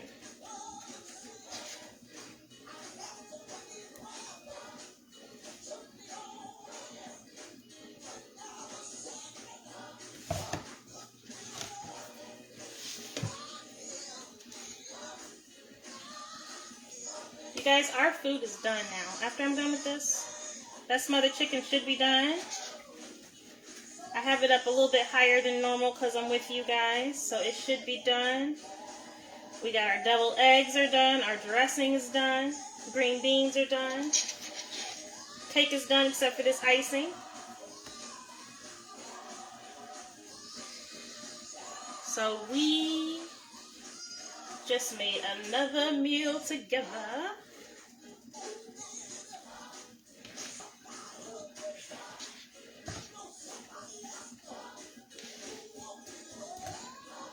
Don't forget to tell them the cake freezes. Yes, Auntie said my cakes freeze really well, which I didn't know.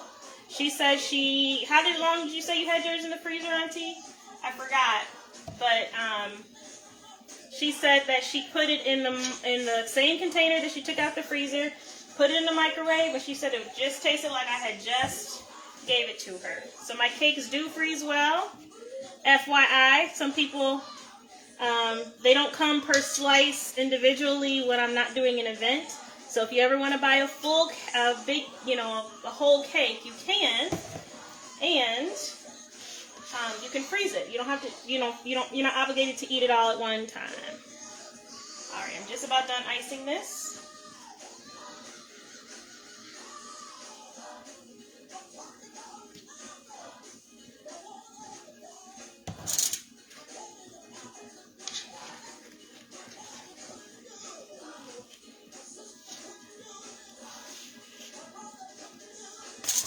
All right, I'm done. Let's plate up this food. Let's plate up this food. Let me check on this chicken first.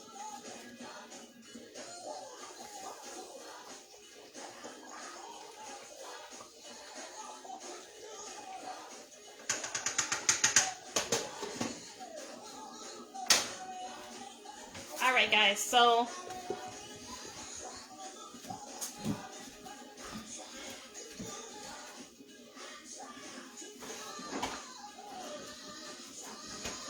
Lord have mercy on my back. Help me, Jesus. Okay. Here's the cake. And then I put them in a box for customers, and this is how it comes. Okay, I'm going to move this cake over, and let's plate up this food.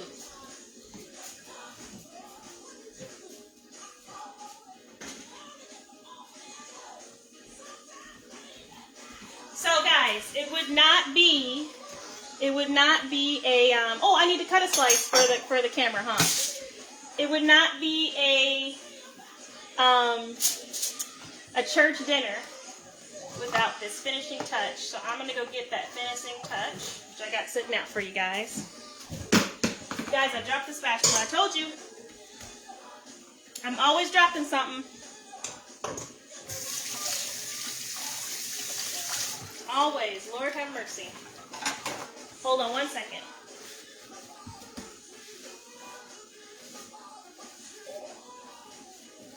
Okay. Let me get this this finishing touch. Wouldn't be a church dinner without this. You always hide some from Willie. I know, you're gonna get me in trouble with Mr. Willie, hiding my cake from him.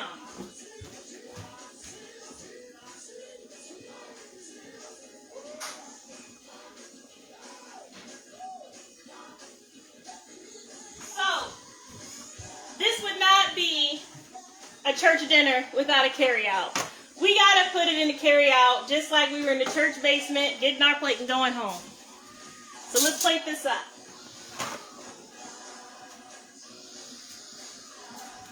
Let's plate this up. All right. This food is hot. I probably should have got 2 carryouts, but that's okay.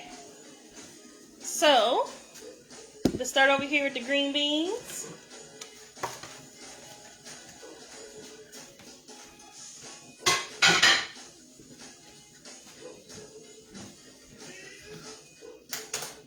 All right.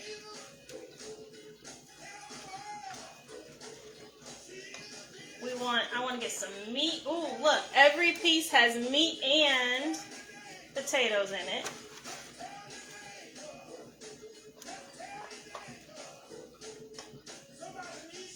Look at this, baby. Yes. Let me get a little bit more neck bone. I love meat in mine. There we go. Look at that. Look at that. You see, you see, you see. Let's go ahead and get some dressing.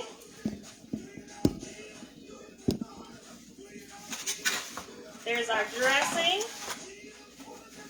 I don't want all this juice from the thing in my dressing. Let me get a clean spoon for this dressing. Let's get us a good corner right here. Look at this, guys. Old school, just made from cornbread dressing. Look at this. Yes.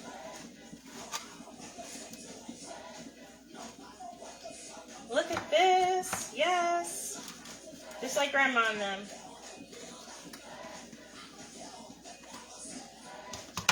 Okay. Here's our green beans. Here's our dressing. Let's go get our chicken, our smothered chicken, and our deviled eggs. And then I'm going to cut us a piece of cake. Okay, let's get the smothered chicken first. Oh, this is hot.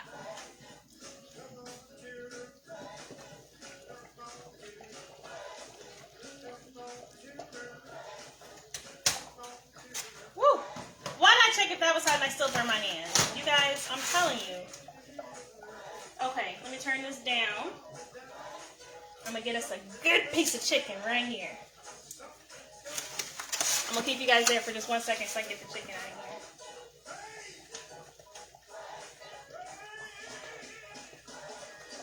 Look at this chicken. Baby, can't tell me nothing. Can't tell me nothing.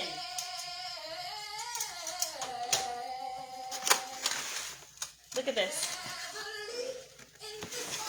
Gotta get the deviled egg. Let's get the deviled egg at the fridge. They've been in the fridge. We made these earlier.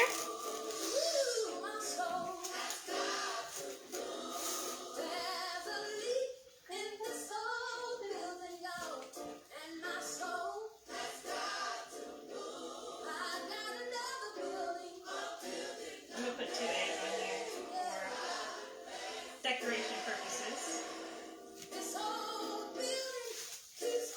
All right. Yes, sweet Jesus. Now, let's cut us a piece of cake. And of course, you got to get your 7-Up or your ginger ale, whatever you're going to drink. But let's cut us a piece of cake. And then we would have plated our dinner. Let me go get a piece of cake. 1 second.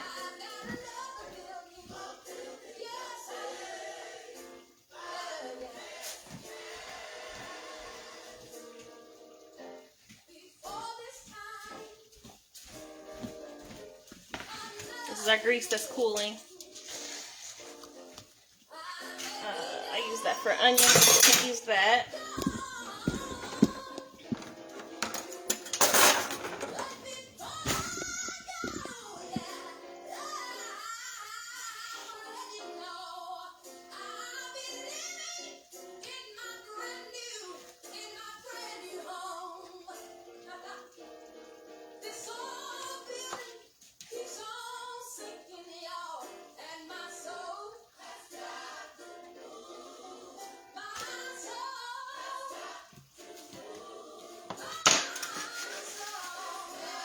Here's our cake. I took it right from here. You can see it's moist on the inside. Yes. All right, guys. Thank you so much for watching with me today. Our food is done. Our food is plated. I'm going to give you one final look.